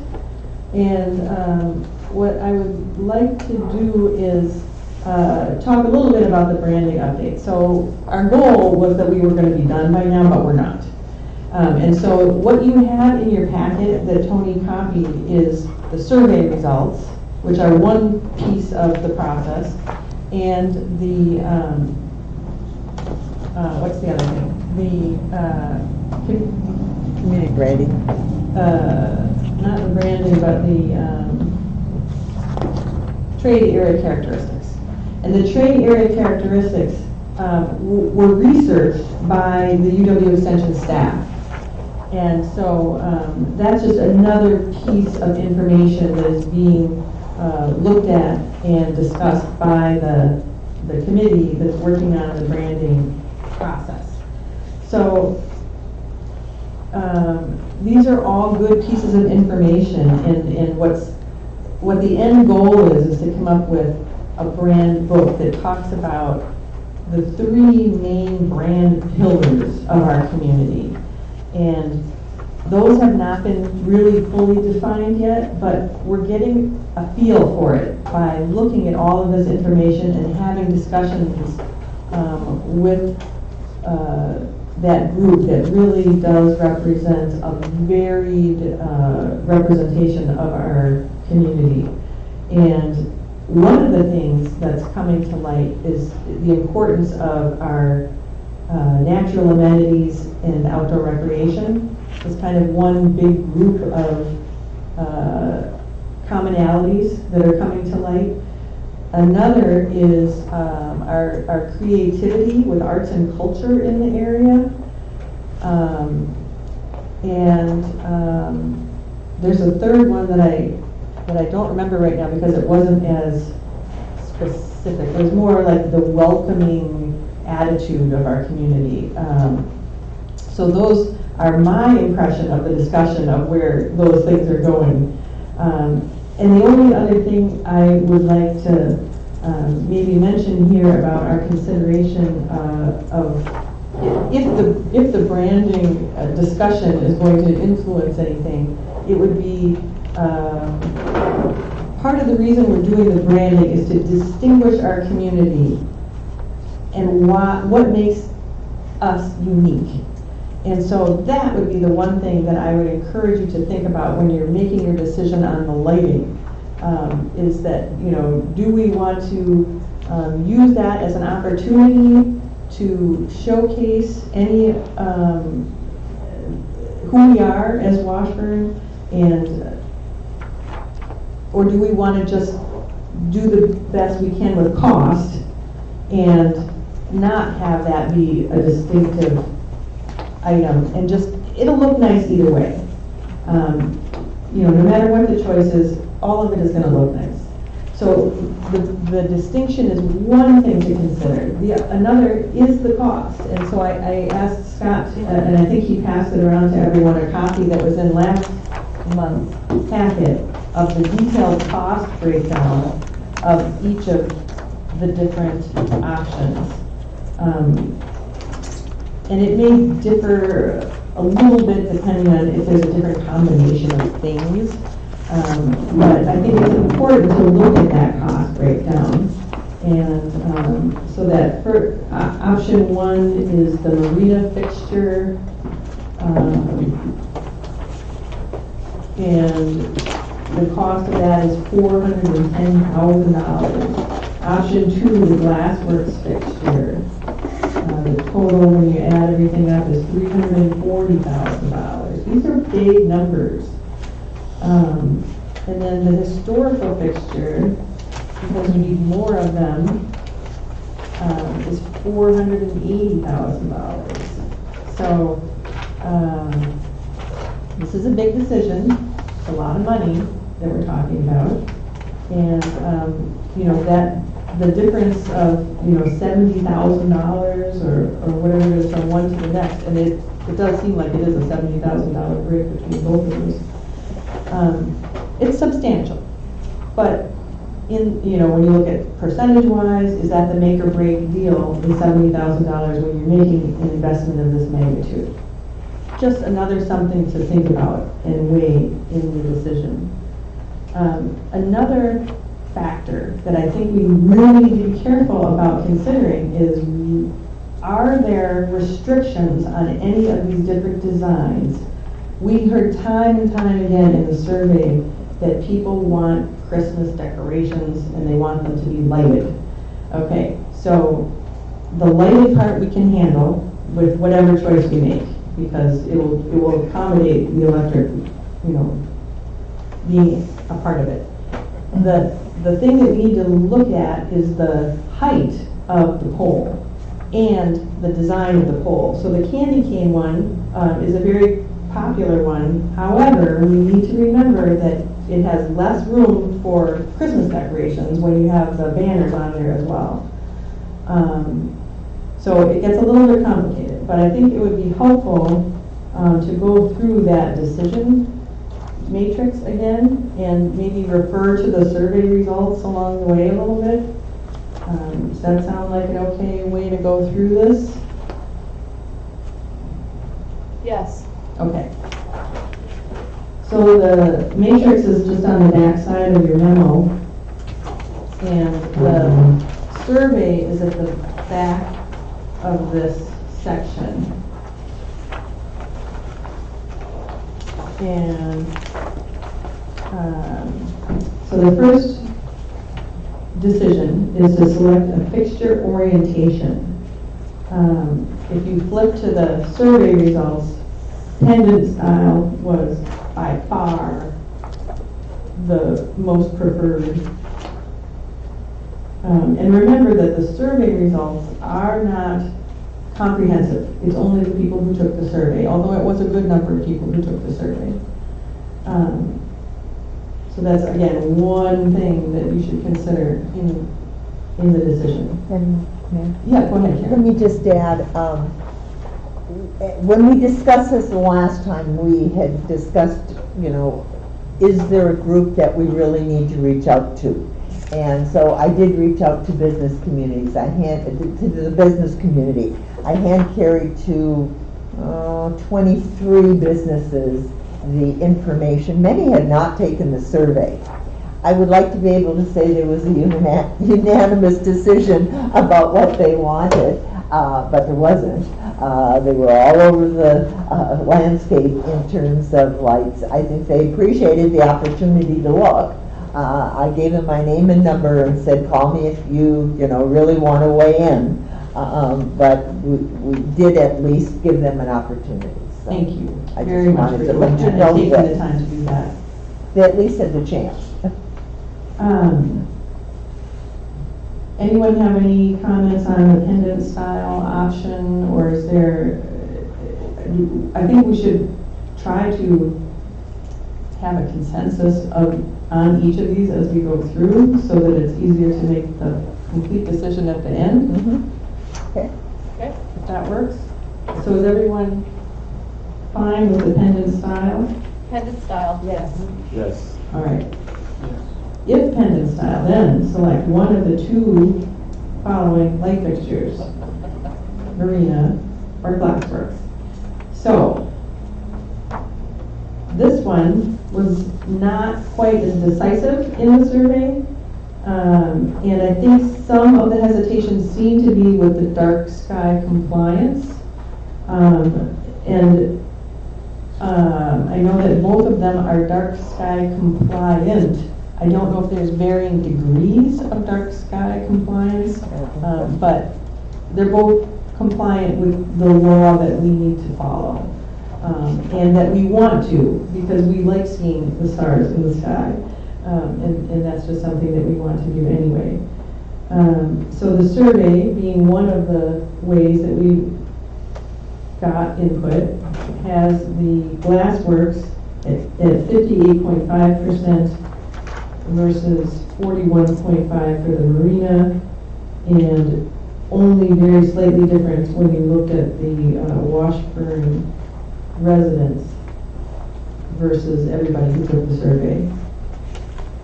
Anyone have any feelings on this one way or the other? I've been carrying this around with me, and everybody I talk to that I can, I'm like, yeah, which one do you think? Because I'm pretty much knew we were going to be down to the glassworks and the marina, and I would just say most people are like, they're both great. Yeah, some people like this one, some people like this one. And they always end up by either one of those would be great.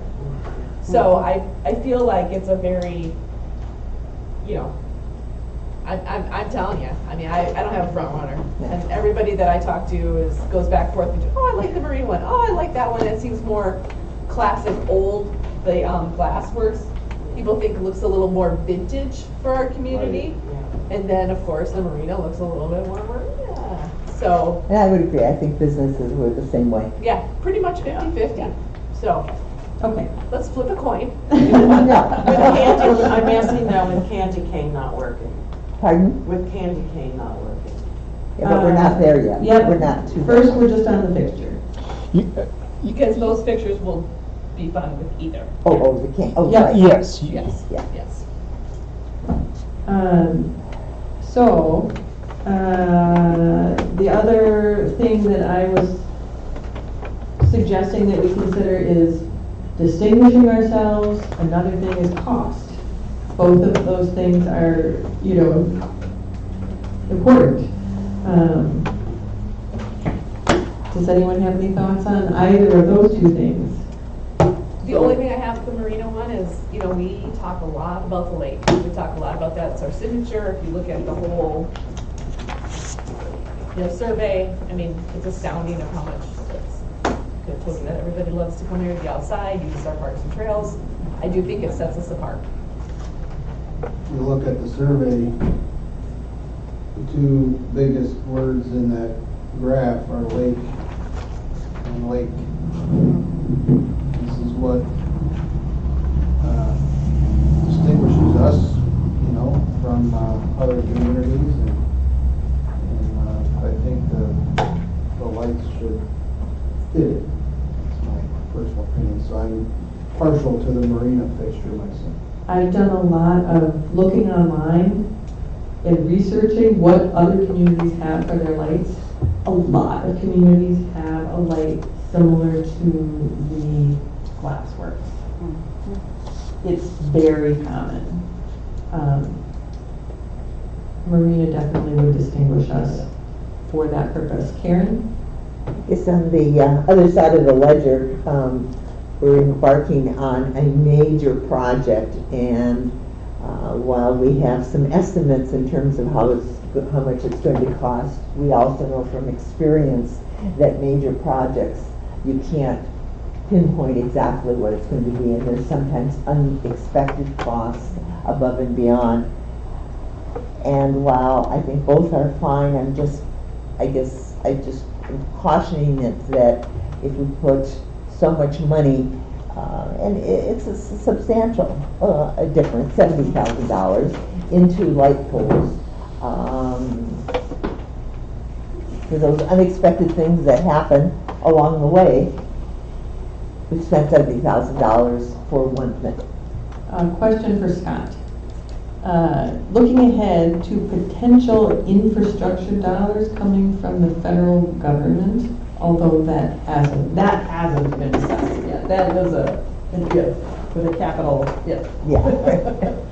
That's a bird in the bush. But if infrastructure dollars came in, is this a type of expense that could be used for that? I honestly have no idea. Okay. I guess they don't even know that until the very end. Yeah, I would. Nothing has been. I couldn't comment on that. Okay. I thought I would just ask. Yeah, I don't think it's made it through Congress yet. No. Definitely has not. Okay.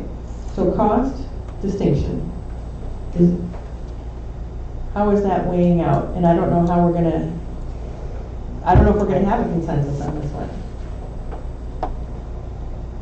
I am having trouble with spending the money at all in the end. But if we're going to do it and we can find a way to pay for it, then that is where I feel like having something that is distinctive makes a difference. And I really have looked around too, and both can give a person a feeling of different things. You might think warehouse or shipping dock feeling for either one, really. But it depends on how it's presented and why. And what it came down to for me was how the light would be distributed. I was asking last time about the size of it because I didn't find dimensions anywhere, because that did make a difference to me, and I'd have to just go by the picture and assume that they're relative. And so they're both going to be noticeable in size, width-wise, but I like the idea of some glow on the sides. It's not projecting light outward, and I don't believe we believe either one. They are both physically casting light down from the top, so the dark skies I mean, I think they're both gonna be effective that way as best as they can be. But I do like that there's space there with number 1 on the bar for hanging anything, and assuming we can hang anything from that banner. But there's that little bit of glow that glass would pick up. That would light that up too. That point is not the brackets for the flags and everything farther down on the pole. They can be, they're It's adaptable. flexible this way. It's Yeah, flexible. So, as far as the top goes, But- that's not part of the decorative. So the part of the pole on the top, that would be ideal for where you would put a Christmas decoration up that high. The banners and the flags, you do have to keep up a certain distance so that, and Jerry would know better than I on this, you want to have the banners and flags up high enough so that they're not in the way of traffic. But I thought you were focused on the fixture right now, not the But pole. it's hard not to talk about the whole, I mean, honestly. So bringing us back to the fixture though specifically, and I think, Scott, tell me if I'm right here. So in the, on the page where it shows you the picture and then next to it, it has like a diagram. Mm-hmm. The picture is not accurate. The picture is not accurate. There is no globe on that fixture. Oh, right. It is simply a flat light that will shine down. Now, there may be a bit of a shadow with the cage with that light, but that would be it. So it's not the glowing globe like in the picture. Correct. It does appear to have the light, you know, the bottom of the fixture where the light would come from is a bit higher, which made me think that there are more options for hanging things next to that fixture, no? The fixture here will not make a difference on that. That will be the arm. Okay, sure. Mary, go ahead. I just wanted to, I like either one of the first two, not so much the candy cane part, but I'm throwing this out as, you know, you highlighted the lake and we all feel the lake, but just because they called that a marina light, it's like somebody calling the paint color peach fuzz in springtime. I mean, it's, Well, you know what I mean? They come up with a design and call it marina, and are we wrapping our heads around it because someone on a piece of paper told us that's marine? Well, that's indicative of a typical light that would be on a ship or in a marina. It's that style. It's a caged, decked, protected fixture that is meant to be in harsh environments. So then no globe, I get that then. I'm just pointing out to what happens on my house, on my deck, with lights and bugs and Spider webs. Spider webs, you know, the mayflies when they're on a better year. I just don't want something showing up that looks so dirty ultimately on black. Will it look less dirty on glass? I don't know. These are just questions I'm throwing out to you all.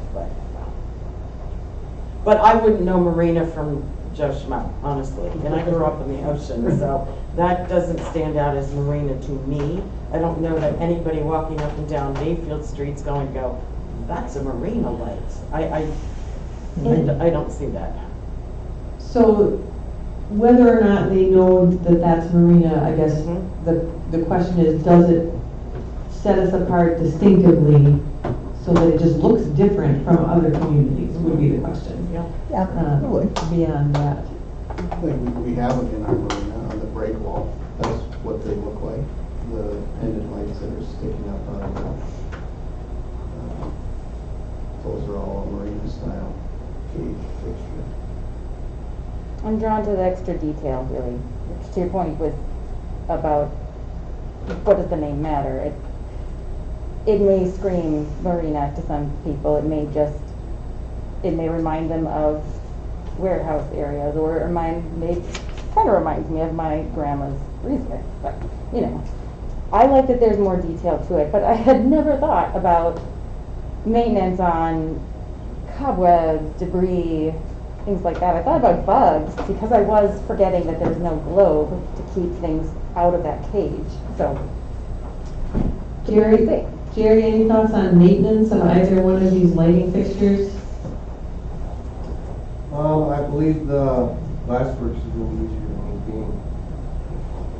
Because Well, first of all, not so much stuff. first of all, you can't see the top of it, where you can see more around on the marina style, but for replacing bulbs or just general maintenance, it's gonna be a much easier fixture to work on. There's no changing bulbs in these, I doubt.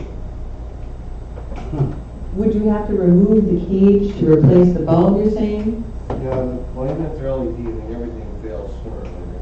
Well, I know, but the LED is probably integral to the fixture. You think you'd have to replace the whole fixture, that's the Well, question. well, that, it may be. If it's integral. Yeah, it, Flat but glass. there are no lamps to unscrew and screw back in. It's a driver that's inside there that would drive an LED disc. So typically you'd either get replacement parts for it or buy a new fixture, depending on what's cheaper. Just a fixture, not a, I mean, you can,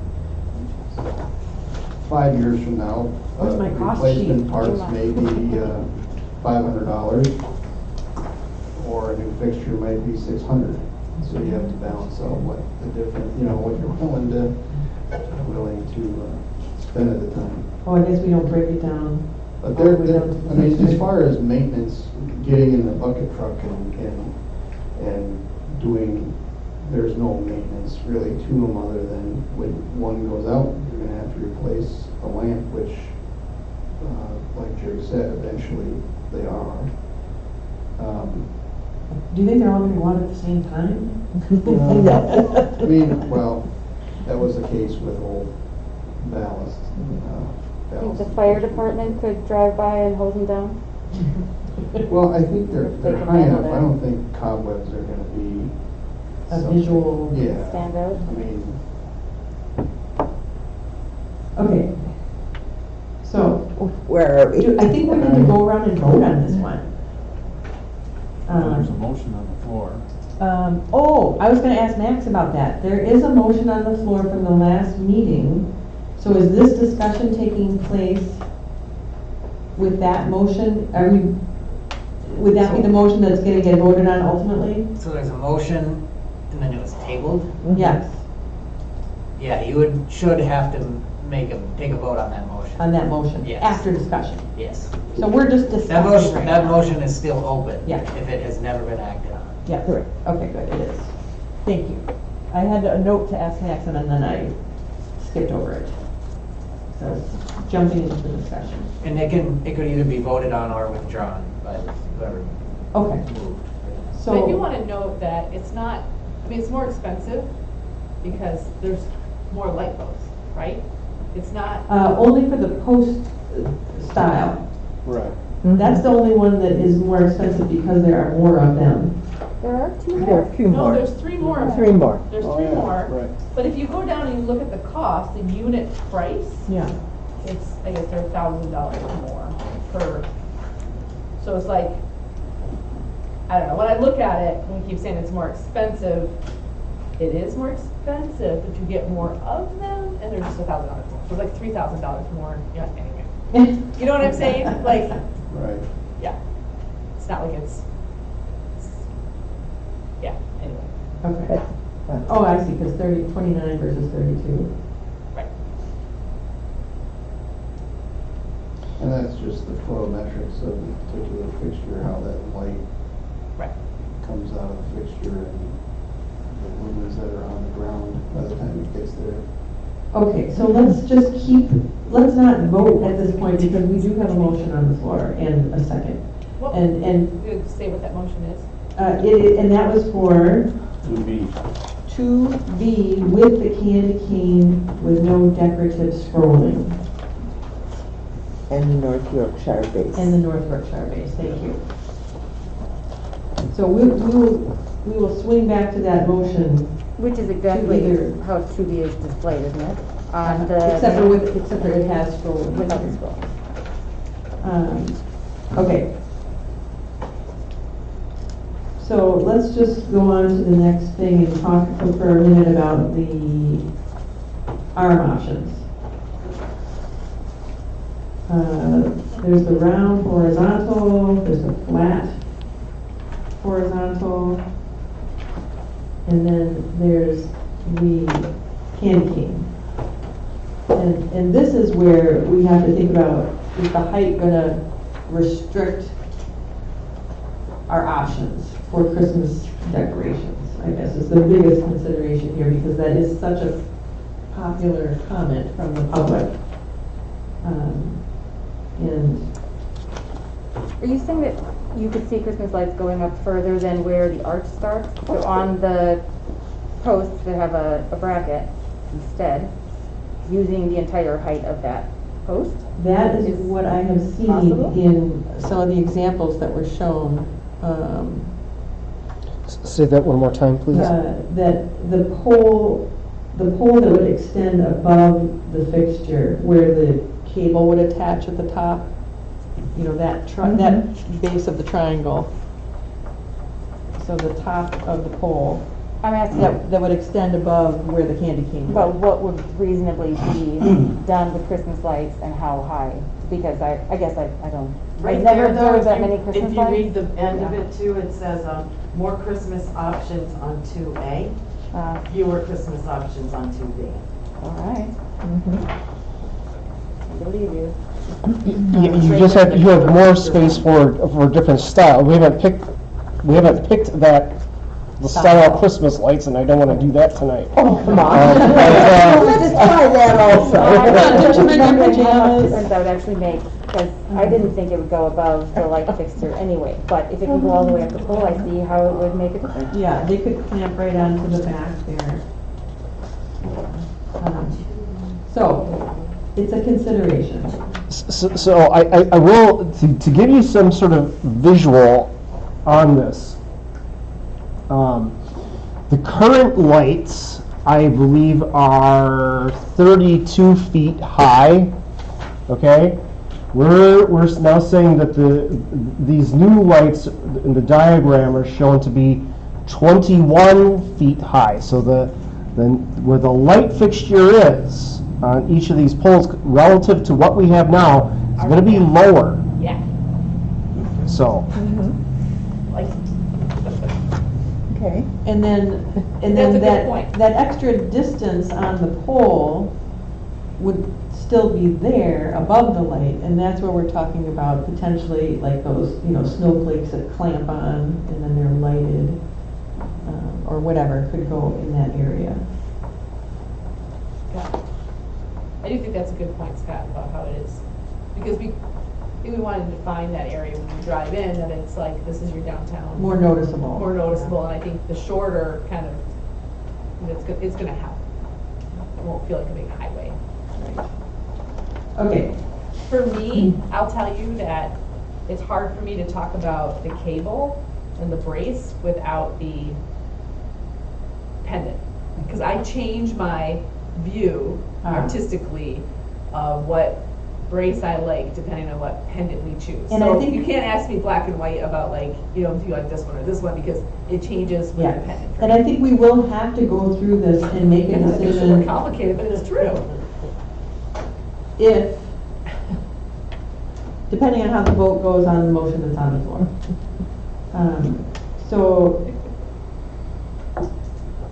So I don't know how much more we would want to go through this before we revisit that motion.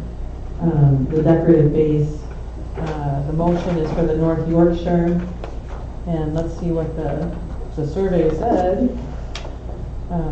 The North Yorkshire was the overwhelming vote on that, which is so funny because I have no idea how people would decide that. But, I mean, I guess just by the look. Well, But it's lower. the other thing that actually is good about that one, if I remember correctly, is that because it has the wider base, Jerry, tell me if I'm wrong here, is that one the one with the bigger holes you can reach your hand in better to deal with the wires and stuff? Yes. Yeah, so that's a good thing on that particular one. Okay. I like the short. So we have a motion on the floor and a second. Correct. We need to either withdraw or take a vote on. The motion was by Carl, right? And the second was Tom. Okay. Are we staying with that motion? You're good with that? I'm good with that. I'm good with it. Okay. The candy cane? And that was the candy cane, but without the scrolling. So it's option 2B, but without the scrolling. So it would be just a plain candy cane with the Glassworks fixture. Just a minute. That 2B is specifically on here in this breakdown. 2B, it's on this one with the, which breakdown are you looking The at? Glassworks in there, sorry, the airs. Let's see. I Option two. think, I don't know if there's a difference in price with that. I don't, There wasn't. Thank you. We're under the assumption that the Glassworks with or without the candy cane would be approximately the same. Okay. Good enough. okay. Motion and a second. Is there any other discussion, questions, or comments before we vote on it? Oh, I have a question. How, maybe this has been covered. How tall are the current lights? 32 feet. So 2B is the one that has less Christmas options. Just, yes. Okay. Well, but not if it has a candy cane. Yeah. With no scroll. It's less options with the candy cane. Oh, okay. Okay. Still for the whole thing. Yeah, there are options. There's fewer of them. Okay. All in favor of the motion for 2B with the candy cane, no scrolling? All in favor? Aye. Aye. I was just gonna ask if you wanted to go roll call on that. We might have to. Opposed? Nay. Nay. Yes, roll call vote, please. Dave Anderson, Nay. Carl Broberg, Yay. Jen Mazias, Okay. Mary McGrath, Nay. Tom Lamus, Yay. Karen Novacek, Yay. Laura Tulowitzki, Nay. 4 noes, 3 yeses. Motion fails. Okay. Then, do we want to go through step by step and pick each thing? Or does someone have a new motion they want to put out there? So should we make a motion for each question? Like if, and then we could at least then, I think a consensus for each question would be sufficient, okay? I mean, if we can get to one, but we might not, and then we would have to just take a, so we already know we're going Straw with poll. independent style, that's a consensus, Yeah. independent style, right? So we Yeah. can cross that one off. the Marina versus Glassworks, I think is going to be one of our toughest choices. So why don't we just vote on that now? Sounds like a plan. You We have to have a motion. you can do a straw poll if you want to. Yeah, I think that's what I was leaning towards there, straw poll. Okay, so let's do a straw poll for Marina versus Glassworks. Karen? Glassworks. Kate? Marina. Jen? Marina. Mary? Glassworks, do a price. Tom? Glassworks. Laura? Marina. Do you need Carl? Glassworks. So that's a 3 to 4 again? Right. Okay, so let's leave that there for right now, knowing that we're almost evenly divided. Straw poll just was Glassworks. Yes. Yeah. Okay. 4 to 3. 4 to 3, straw poll. So let's move on to the She's next. changing her vote. No, no. Oh, no, I thought it was the opposite. Oh, no, I think that was correct. Okay, so let's look at the next thing being the round horizontal, the flat, oh, but this is the thing where someone needs to know the fixture in order to decide which arm they want. We just did. Well, now, Right, I mean, we're making the assumption. Got it, we're okay. designing So it would be off the glassworks, so it would be glassworks, so then the round horizontal arm versus the flat. Okay, I see the real picture here on the other side. So the flat would have 2 bars, it looks like. That, does the flat have 2 bars always? In the picture provided, it looks Okay. like it. Yeah. The first motion declined for me, not necessarily because of the arm, but because of the fixture. So we should talk about all the arms again and not just lay out, and not disregard the candy cane. Correct. Oh, we are. Okay. Yeah. Right. I don't know what you're about. Go, just say. Oh, I already. So tough. I really did like the whole package of the cable and the marina style. You're everywhere. Okay. So we're, So, but we're looking now at glassworks as the fixture Correct. with each of the arm options. Correct. So the glassworks, we don't have the glassworks pictured, I don't think, with the round. No. so can we do a straw poll on the candy cane and get that out of our system? Talk about influencing. No, but I mean, whether we want Yeah, to go I there or was not. into that, yes. Yeah, and then we can make a decision on those other two. Okay, who likes the candy cane? Karen? Everybody raise your hand if you like the candy cane. 2, okay. So, So we're at the round or the flat rectangle arm? Is that where we're at? yes. Okay. So envision the glassworks fixture on the round. I'm drawing right over the light. Make a little drawing right over the light and you can envision it. Nothing about our options right now have any kind of unique intricacy, or they're very utilitarian looking, which is, you know, Well, if it's a the nod arms are to our little. industry, that makes some sense, but it makes me start to wonder if there are, being owned by us, if there are artistic opportunities with any of these. We can put artwork on them, So- if that's what you mean. So I'm thinking even Yeah. ironwork, like we have so many welders and metalwork artists and ironworks and. The banner options are endless. I'm thinking about the metal itself. Oh, the actual, right? oh. The cost is gonna go up exorbitantly if we try to do something And I'm talking about non-standard. post-process. What are you thinking about, Adding Laura? these, I mean, specifically. things that, never mind. You know what, it's not a subject for now, it doesn't matter. What we're looking at. Okay, I'm just hold on, saying everybody. how simple Tom? these are. I talked to a lot of people I talked to after this survey, and they were saying the same thing during the survey, but after the survey, they said if they couldn't get 2B, that they were satisfied with 2A, which is that rectangular arm with the glassworks light. I wonder why we didn't do, maybe it was just too many options. The glassworks with the round hole as an option. Or I guess it is an option, we just didn't show it. It is, but yeah, we didn't show that because otherwise, I mean, this is a, we didn't show every Right. conceivable option. So the round arm looks to be the first top picture. And Correct. It does say so in the 4-foot long round horizontal arm. So it looks like it does look round, and it looks like it has some girth to it.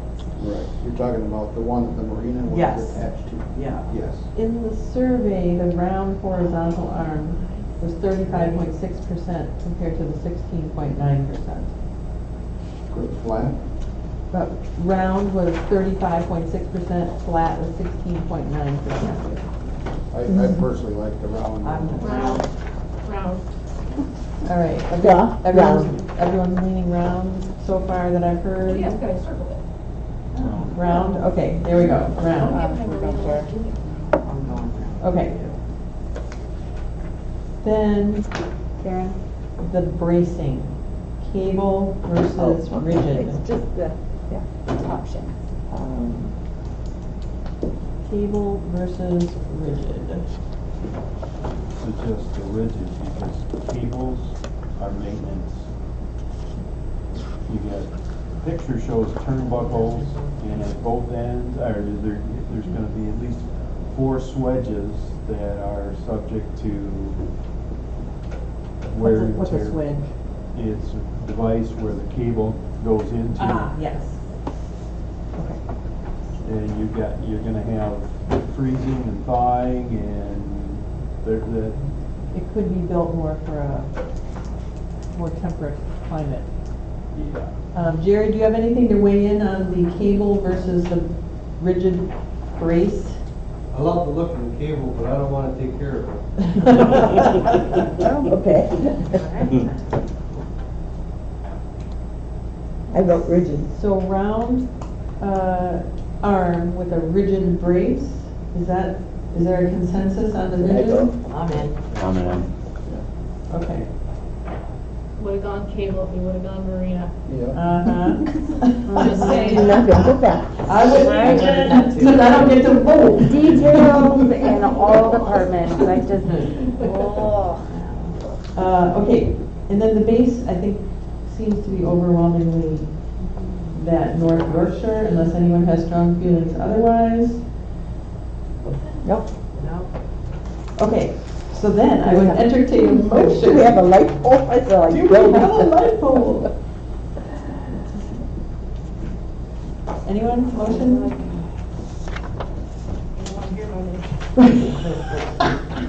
Motion based on what we just went through. So moved. For a Glassworks. Glassworks. with a Round arm. With a rigid brace. Yorkshire North Yorkshire base. Second. We have a motion and a second by Karen, motion by Mary. Any further discussion? You can, one last plea from Jen? No, I'm fine. Was there some discussion at any point, not to belabor any details, that the fixture, the height of it, that is what determines how many poles we need, the spacing, everything, right?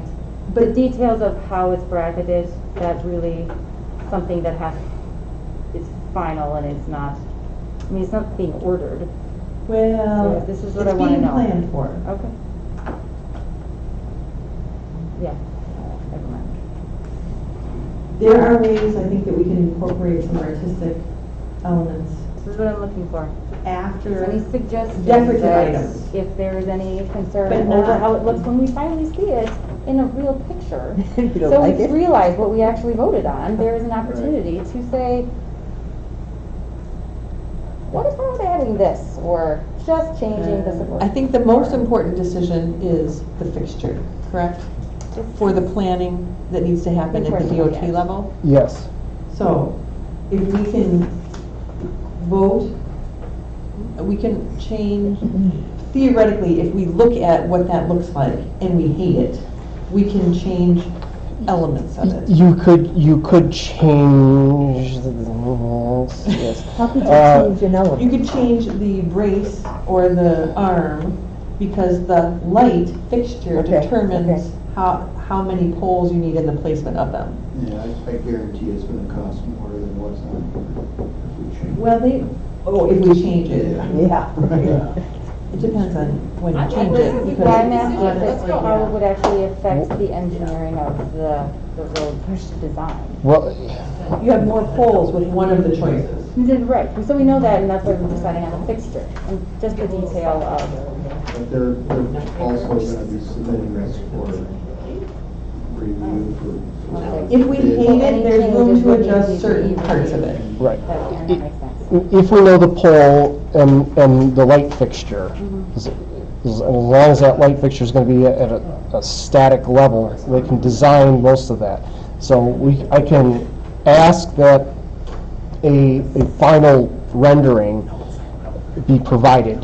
And if you in the meanwhile want to go find an artist to come up with some kind of brace or something, arm. Custom dragons around the top of it. You know, there are going to be, You know. so on the arm and the fixture, I wouldn't deviate from the manufacturers, because otherwise it's not going to be warranted. If there, I think any artistic stuff is going to have to be Decorative. on the decorative Sure. stuff that we would That's place fine. ourselves. I'm just apprehensive about voting on something we can't see because there are a lot of people that it's a lot of money and say that's all we're doing with all that money if it's very plain. So great, we can decorate. Okay, so there's a motion and a second. Are there any other questions, comments, discussion? I'm badgering her vote. So Okay. We can't sit together anymore. Okay, I'm gonna, Sorry. We're listening now. okay, all in favor? Aye. Opposed? Opposed. I abstain.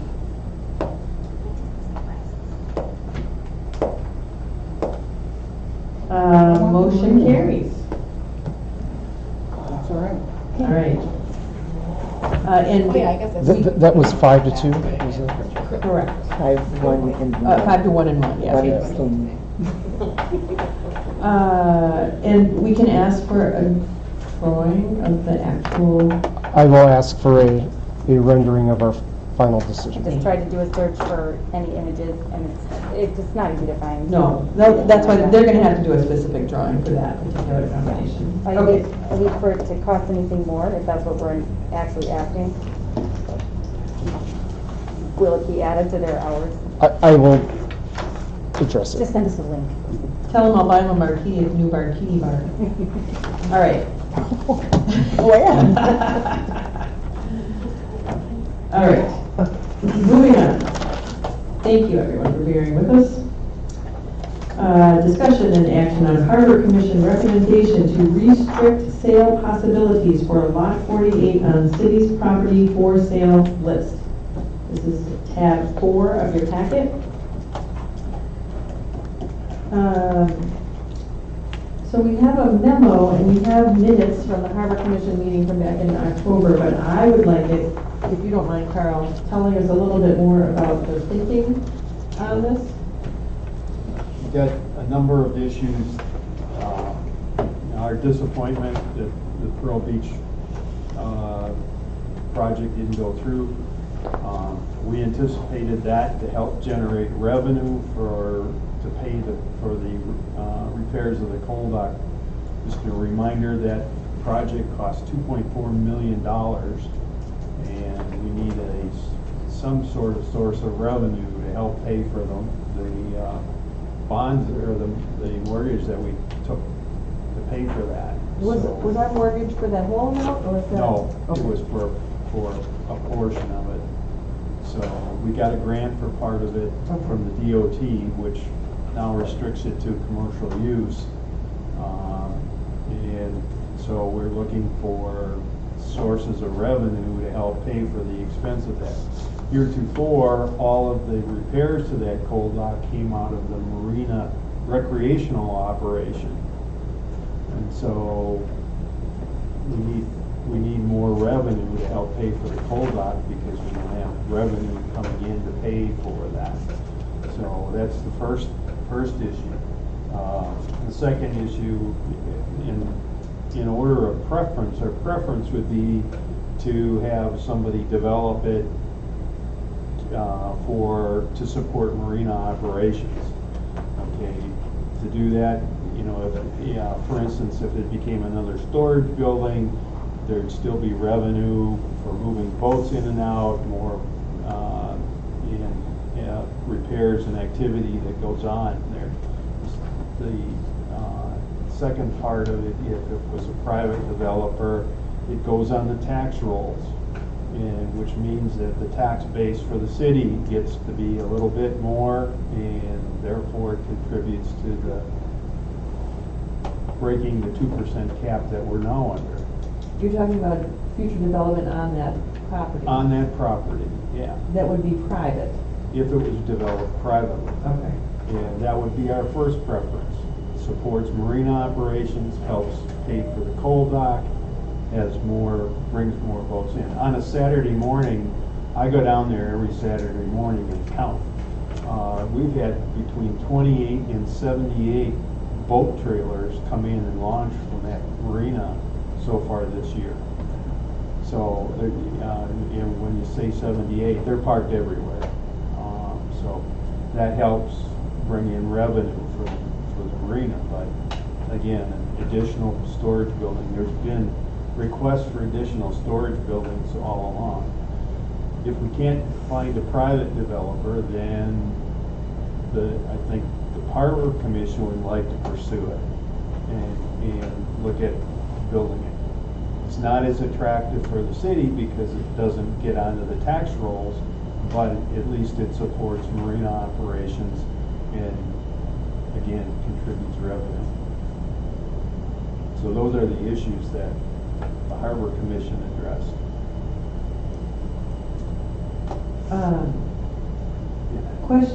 Question about the Viking cruise ship. To your knowledge, did the Viking Cruises ask anyone at the marina about docking in Washburn? Not to my knowledge. They said they had a conversation. If that first came up 3 years ago at the Commercial Ports Association meeting, and I don't know. I know they've talked to Bayfield, and I know They say they've talked to Washburn, but I don't know who they talked to. I'm not sure who they talked to because they haven't communicated that through us. Right. Unless it would have gone straight to the marina, but not related to the Harbor Commission? Is that But an option? the marina manager doesn't have responsibility for the docking at the coal dock. Okay. So she has no responsibility for that at all. It has to come to the Harbor Commission. Okay. Okay. And who would be making that decision? I mean, that seems kind of odd that someone wants to dock a boat on the coal dock. Who do they call? They would call the city administrator or me as the president of the Harbor Commission. If they call the marina though, and talk to the She should marina be manager. referring to the Harbor Commission. And she She knows that. She would need to doesn't do that. have- Yeah. She knows she does not have authority over the coal dock. Okay. Karen? I had a question, Carl, about the potential of a private individual developing that for a marina-related activity. This is hypothetical. How confident can you be that there would even be interest in doing such a development? I've already had somebody contact me expressing an interest to do that In a boat storage facility? in a boat storage facility. My question with the boat storage facility is how big and tall it is. And we had a lot of discussions with the Pearl Beach building about keeping it at a certain height to not go above storage buildings that are already there. And so my assumption is if you were to do a storage building there, that it would have to be high. I mean, just knowing boats, it's gonna have to be high. I mean, I think about how big those ones are there. Not as high as the existing buildings because the existing buildings are set up for run the travel in the heavy, bigger trailer. That can't go up the hill. What we're talking about is trailer storage, boats that are on trailers, not moved by travel lift, hydraulic. Right, okay. I can't remember how tall, because we put some restrictions, if I remember right, on the Pearl Beach building, on how tall it could be. Do we? It certainly wouldn't be any taller than the forestry building that's on one side and the county garage is on the other. And so, yeah, there would be have to be some limitation, but I think Don't we have that's. waterfront already limited there? I believe that area allows for boat storage buildings. It does. But it has a height limit though. Yeah. Yeah. I know there was one concern that came in, removing this from the for sale list before the comp plan update is complete. They were wondering if that would be the best way to go about this, rather than, if a proposal were to come in, the council would be able to either vote for it or against it anyway. So is removing it from the for sale list restricting it more than necessary? And I would say that we want to remove all doubt. I mean, the person that's interested doesn't want to get tangled up in legal issues with the city or anybody else. So you're asking the council to take it off the list and say that they want to see this, they want to support the Harbor Commission's desire to have it be relating to the marina? Well, yeah, what we're saying is we would like, the Harbor Commission would like to see that property remain dedicated to use of the marina. Okay? So it doesn't get used for some other purpose, because that's the last lot that we can use that's adjacent to the marina itself, where we can move boats, albeit on trailers, but we can move boats up there and store them. We can move cradles up there on trailers and store them. So otherwise we're moving stuff over the roads. So what we're doing is,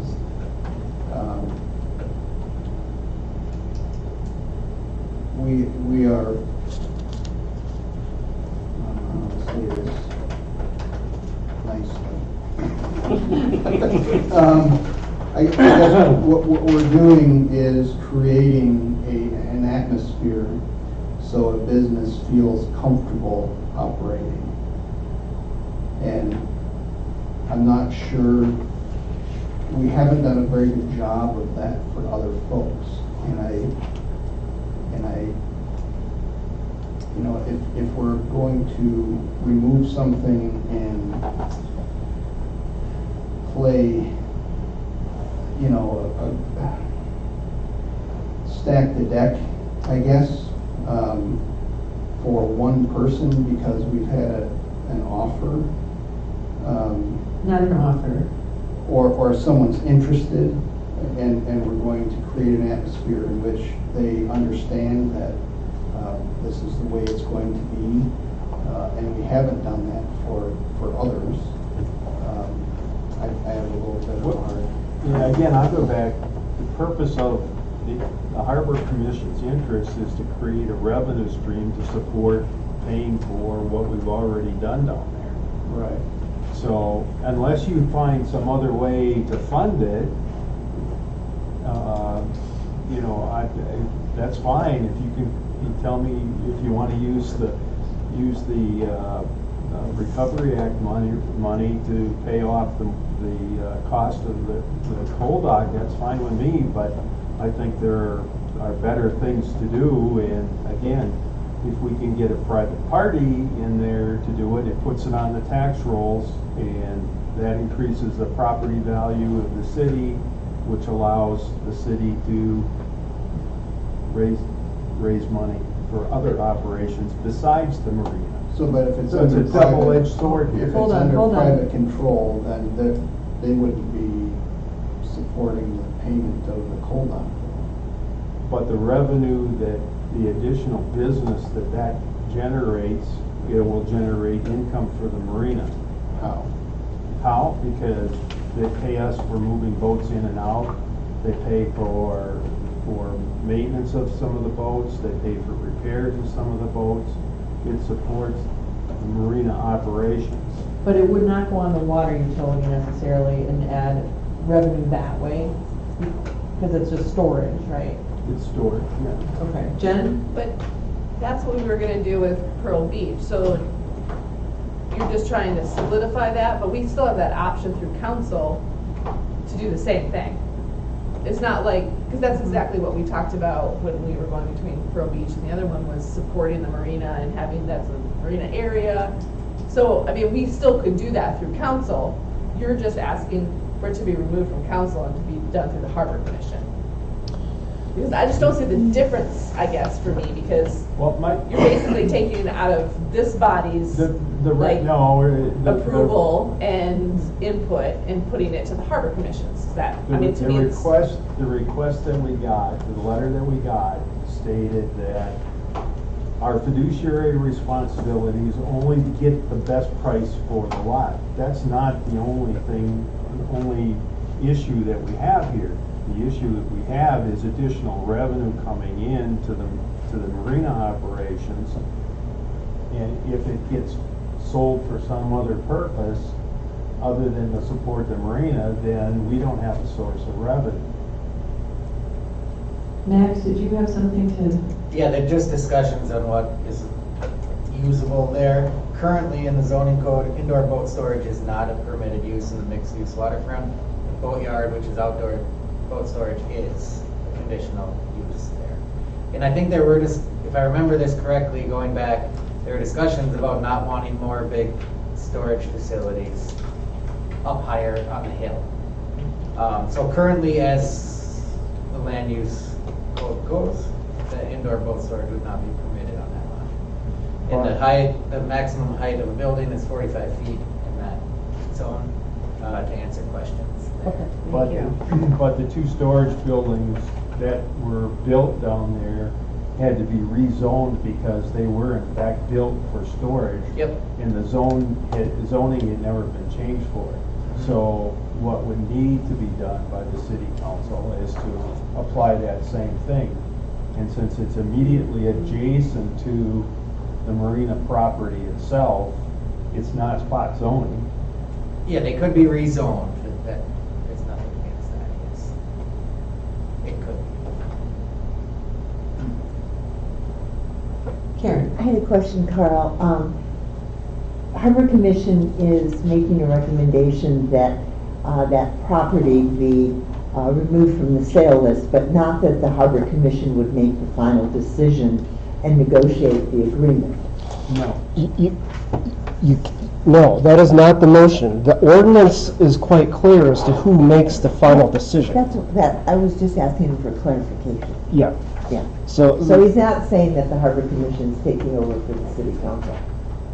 Are you? No. All we're trying to do is influence the city council to keep that property dedicated to support the marina.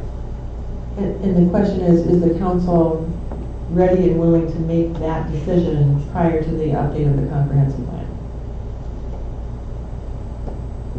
And a question there, for the mayor.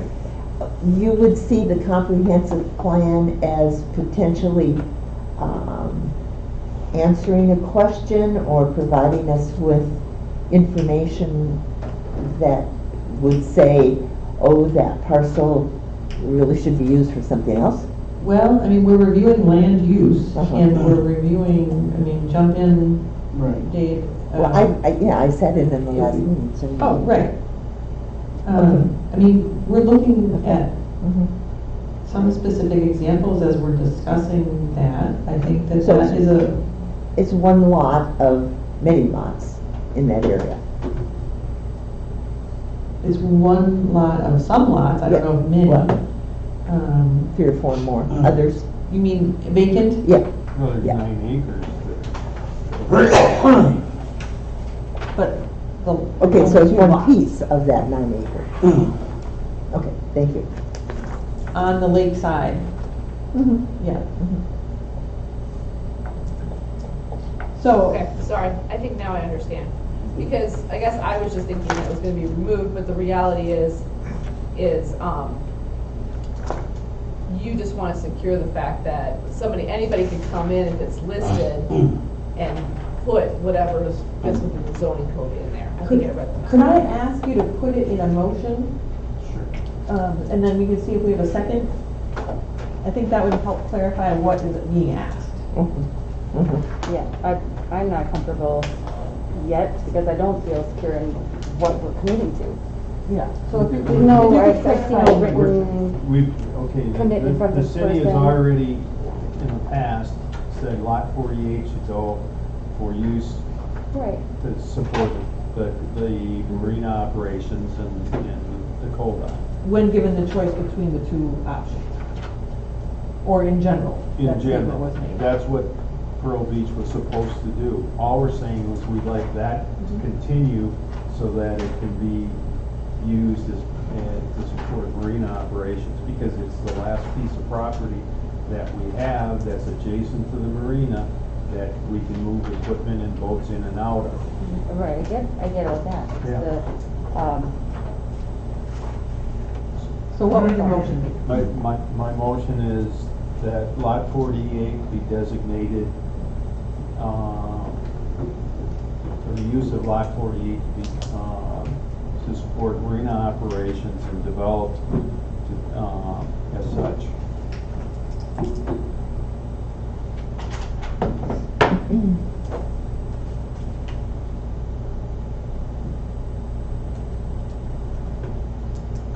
Okay, is there a second to that motion? I'll second that motion. There is a motion by Carl, second by Karen. Now, is there further discussion? I have one question. So if it was on the land, if it was on the sale list and somebody wanted to buy it and met all the, it doesn't even come to council, you would just sell that piece of land, or it would come to council anyways, but would we have, what's our justification for not approving a sale? So how this would practically work is the council would be making a commitment and putting a statement out there that this piece of property, we're looking for particular types of buyers. And so if people contact me interested in property that is on our for sale list, I can tell them that and work on offers that are geared towards what the council has decided. So, you know, if we go through this process and eventually approve this restriction, I would tell people, okay, you know, thank you for your idea, but it is or is not marina related,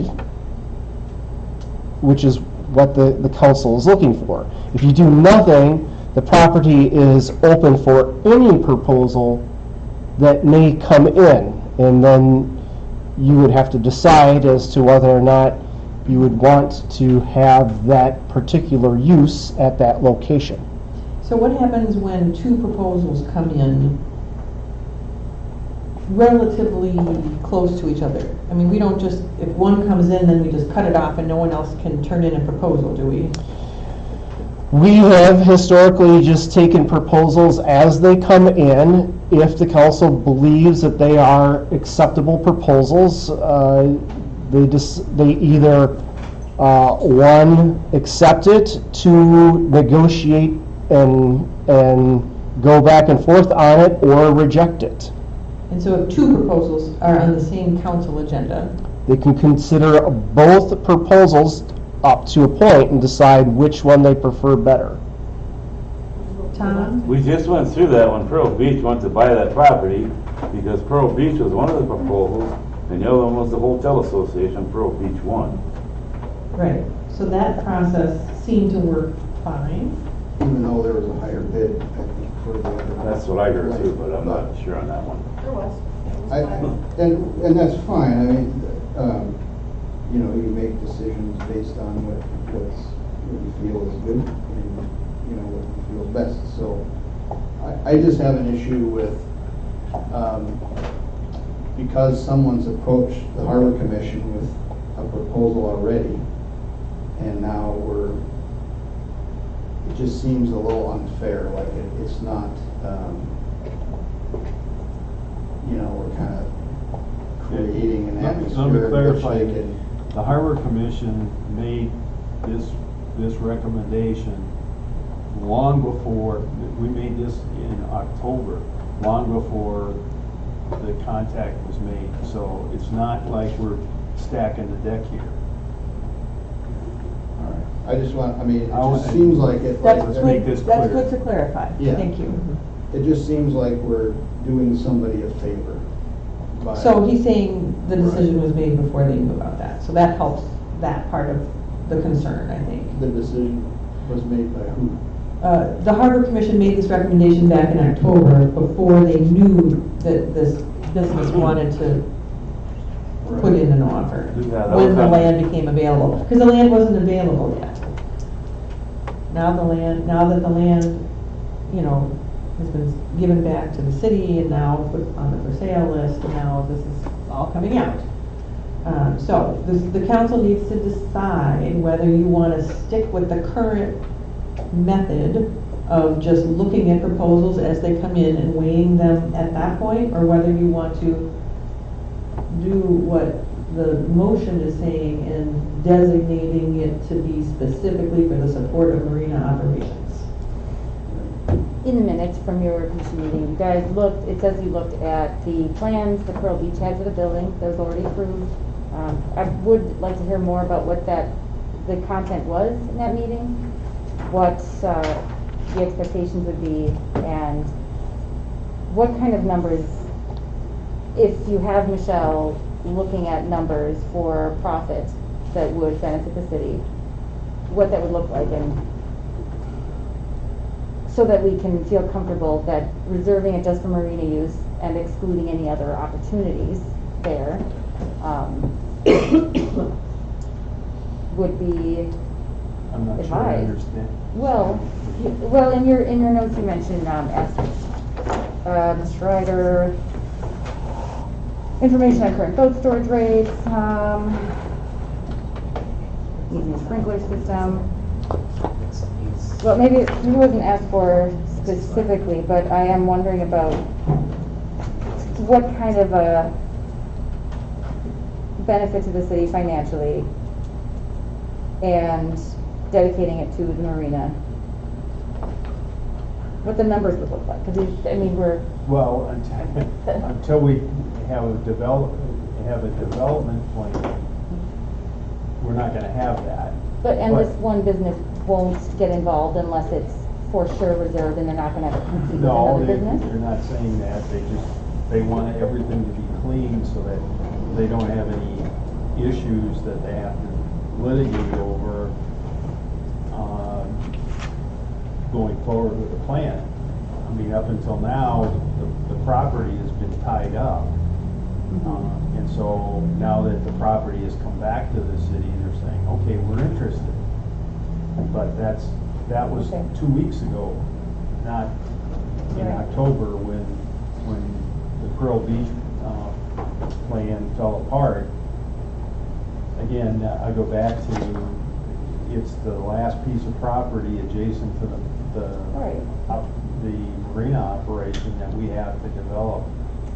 So concerns over litigation had to do with that it was tied up to Pearl Beach still. Yeah. So it might not be an issue now. Yeah. And they could just approach the city with this. They could, yeah. Okay. But we just want to be sure that whatever the city decides, it helps support the revenue stream coming into the marina to pay for some of the improvements that we've already done.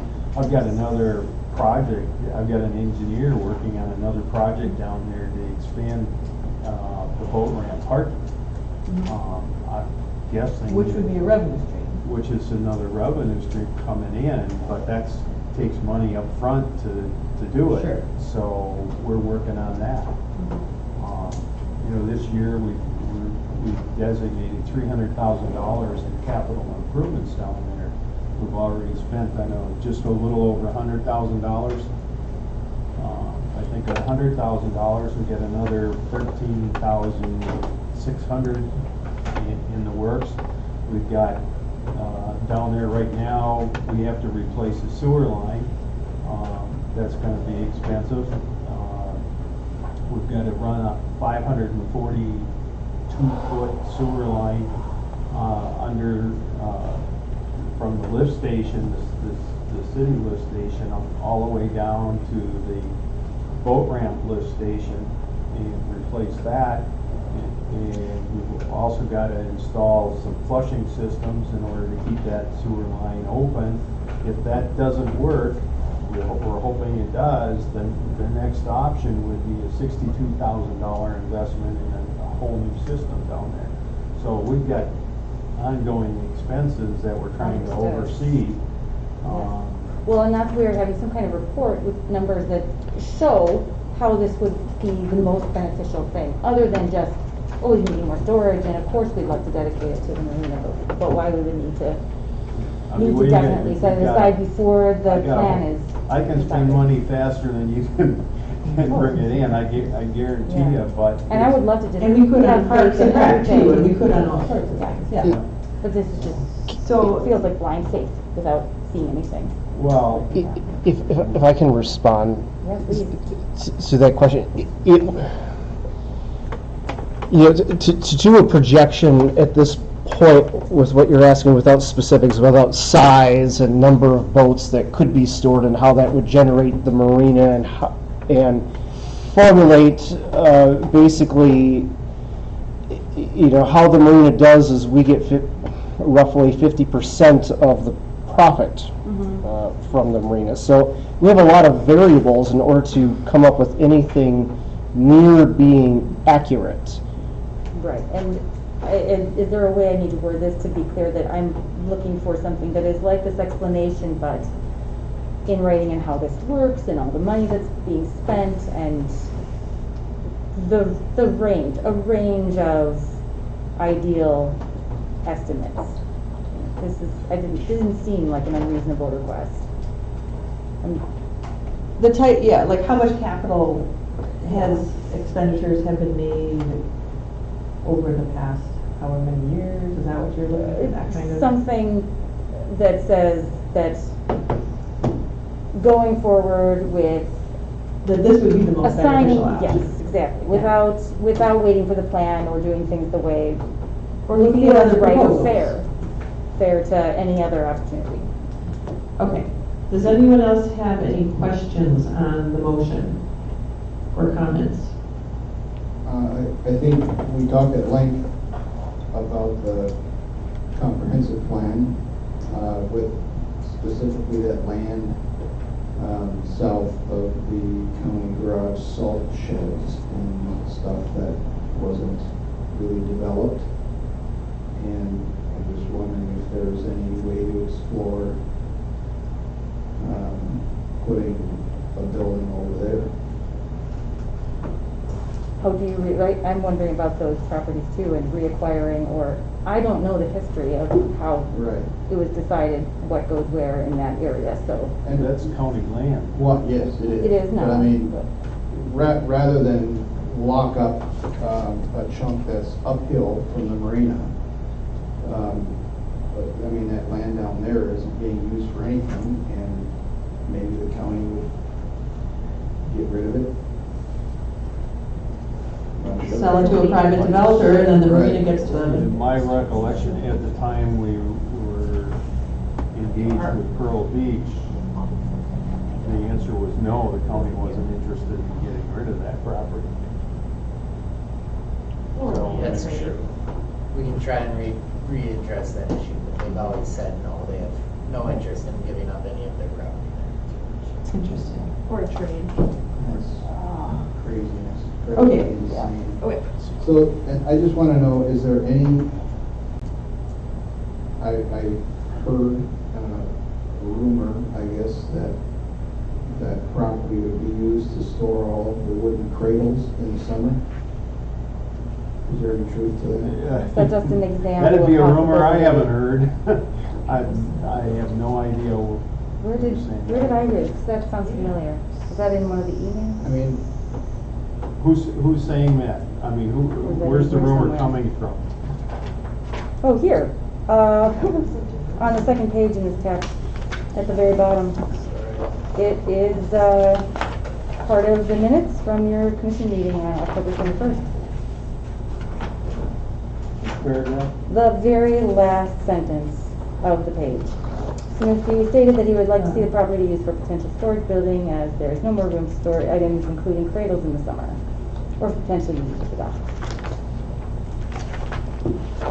Maybe that's what. That's where I got it from. So, let's focus on the motion, which is to make the use of lot 48, to designate the use of lot 48 for support of marina operations and be developed as such. Is there any other questions about the motion or discussion as far as direct support or not support of that? Or do we need any further discussion of other? I don't know what other discussion we would have. I mean, you're either in support of limiting that or you're not. And, sure. You know, for me, I guess for me, I just feel like we have our land use allocations at this point, and that's not part of the marina. That's mixed use waterfront. And I'd like to just see what options we have that come in, because I do believe that, yeah, just leaving the door open. Okay. I think there's a lot of support. Yeah. And when you have to change the zoning on top, let's put another storage building there. In what? They put a storage building there, that's not zoned for that, they have to change the zoning for that. I mean, I just want to go on record and say that I think the marina is super, super important to the city of Washburn. And I'm not trying to,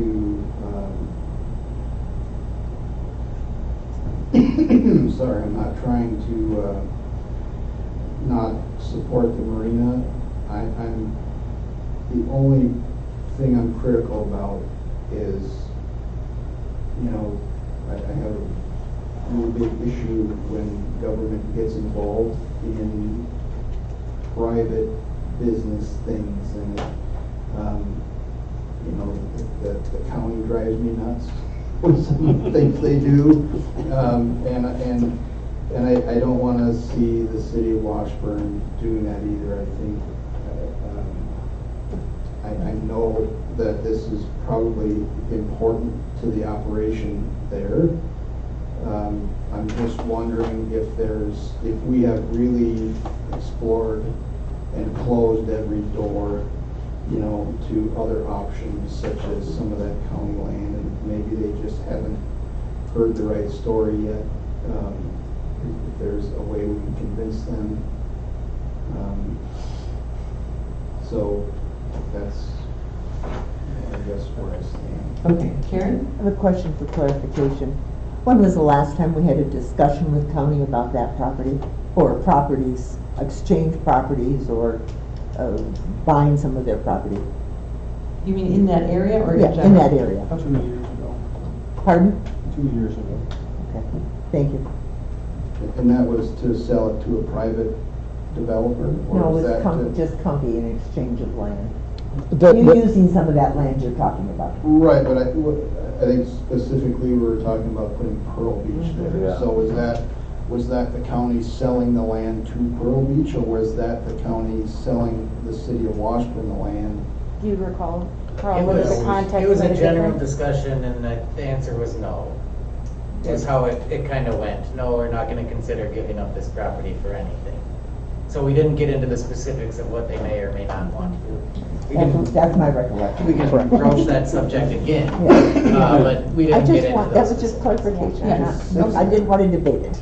I think that we have more things to explore in those conversations, and I wouldn't be voting no to say that I don't want to allocate land and dedicate it to marina support. I just don't feel comfortable with limiting. So. Okay. It just Not sounds. taking that option off the table, right? I mean, that's. Are we ready to vote on the motion? Okay, seeing no further comments at this moment, I will call for a vote. All in favor of designating the use of lot 48 for support of marina operations and developed as such? Aye. Opposed? No. Hey, Motion fails. For now. Thank you. Good discussion, good questions, and all of our options are still on the table. I Okay. personally think we should just wait for the comp plan to come through. Okay, moving on to our next item. When is that? That's, I don't know that there's a due date necessarily, the process is going along. The comp plan? I mean, it's overdue. We were supposed to have done it, years ago. But as far as What does the consultant specific say? process, Has a consultant indicated a due date or a time when he thinks he can wrap it up? I don't know, Scott? It's like September or something. It's going to be the end of the year at the earliest. The way it's going. So for now, we have a comp plan that has it designated for use Right, as yeah. use waterfront. Okay. Next item, discussion and action on resolution 21-005, approving the 2020 compliance maintenance annual report for the sewer utility, tab 5. Madam Mayor, I move approval of resolution 21-005, approving the 2020 compliance maintenance annual report. I think our staff have done an excellent job. I think the explanation where lower grades were given makes sense. One is about financing, the other one was a miscommunication, and I commend them for doing the job that they have done. Thank you. Motion on the floor, second by Mary McGrath. Any further discussion? All in favor? Aye. Opposed? Motion carries. And I concur in your support of our staff doing a great job on that. Okay, next item, discussion and action on amending the fee structure for use of non-motorized vessels on city property. Tab number 6. I'll second that. Is there a motion? Yes. Second. I think we had a second by Tom already, so Mary made the motion? Yep. And a second by Tom, to approve the updated fee schedule. Just wanted to comment that I clarified that, with Scott, and just to confirm with Max, that someone could get more than one 7-day non-consecutive permit. I can see that question coming up. So it sounds like that's fine. Any other questions, comments, discussion? All in favor? Aye. Opposed? Motion carries. Okay, next item, discussion and action on special event request to have temporary intermittent closures along West 4th Street from 8th Avenue West to 5th Avenue West on June 27th, 2021 for Washburn Challenge Road Race. Dave Wilcox, petitioner. So moved. Second. Motion by Mary McGrath, second by Karen. Any questions on this? I clarified the route because I was a little confused. So somebody heads out of town and then comes back on County C, and that's why the map is really only showing the end of the route, and only those specific locations are where we're looking at the intermittent closures. Any other questions on that or comments? what is this? Oh, this is tab 7. No, but I mean, what's an with event sports that is- cycling? What is the road challenge? I mean, It's are these It's an event that's happening, I don't know. motorcycles? It's a bicycle bicycle race, race. and this sport is a statewide bicycle racing, I guess, entity that has sanctioned races all throughout the state. Just not familiar. Is law enforcement gonna be sitting when they come around that corner out to sea? Because John Q. Public comes flying down through there, that's a racetrack, that street. And law enforcement has been at it trying to bust them, and Well, don't get all of them. the bikes will be traveling with traffic on C and then turning. And that's why the volunteers, I think, will be placed there. Yeah. At 8th Avenue. There will be volunteers there. I don't know about police, but. Well, I was just wondering, because there's quite a few vehicles, when they come around that corner, Right. they stand on it, and they're coming by my house at about 45 miles an hour. Thanks. Well, That's crazy. there will at least be volunteers there. And hopefully law enforcement will be paying a little extra attention that day. I don't know if it's a big enough event where they're hiring sheriff reserves or something like that, or, okay, we have a motion and a second. All in favor? Aye. Opposed? Motion carries. Next item, discussion and action on recurring special events request to temporarily close Central Avenue from Bayfield Street to the alley on Wednesdays from 12 until 7, starting June 16th until October 20th for the Washburn Farmers Market. Aaron Erler, petitioner. So moved. Second. I have a motion by Mary, and I heard a second by Karen and Jen at the same time. I wrote down Jen. That's fine. Okay. Any questions on this? I did canvass quite a few neighbors, because I live right there. Oh, sure. And I did, the closest property has recently been sold, and I did talk to them. You know, The new owners? The new owners, yeah, Okay. and they're okay with it, but it's, you know, it's right in front of their house, right by that alley. But are they on the side that would not be closed? They are on the side that's not gonna be closed, so they're Okay. happy that it's gonna be closed at the alley. Sure. And I talked to quite a few neighbors in there about that there could be parking, you know, who knows, but most Right. people, it's not like a farmer's market where people hang out all day. People basically park, get their stuff and move on. And, so there was support, for sure. Yeah, there was support, but also a little bit of cautionary with that landowner right there, you know, but. Well, hopefully they're happy that they can just walk over and get their stuff at the I think farmer's so. market. I should move back to my old house. Okay, we have a motion and a second. Any other comments, questions, discussion? All in favor? Aye. Opposed? Motion carries. Excellent. Okay, next item, discussion and action on approval of annual alcohol license renewals, tab 9. So moved. Motion by Mary, Second. second by Karen. You're so good at, you're so good at it. I wouldn't fight you for it. Are there any questions on this? There's none of these now that are behind on anything? Nope. As far as comes to the city? Tony. No, we're good. Okay. I'm fine with it. Okay. All in favor? Aye. Opposed? Motion carries. Thank you all very much. We are adjourned.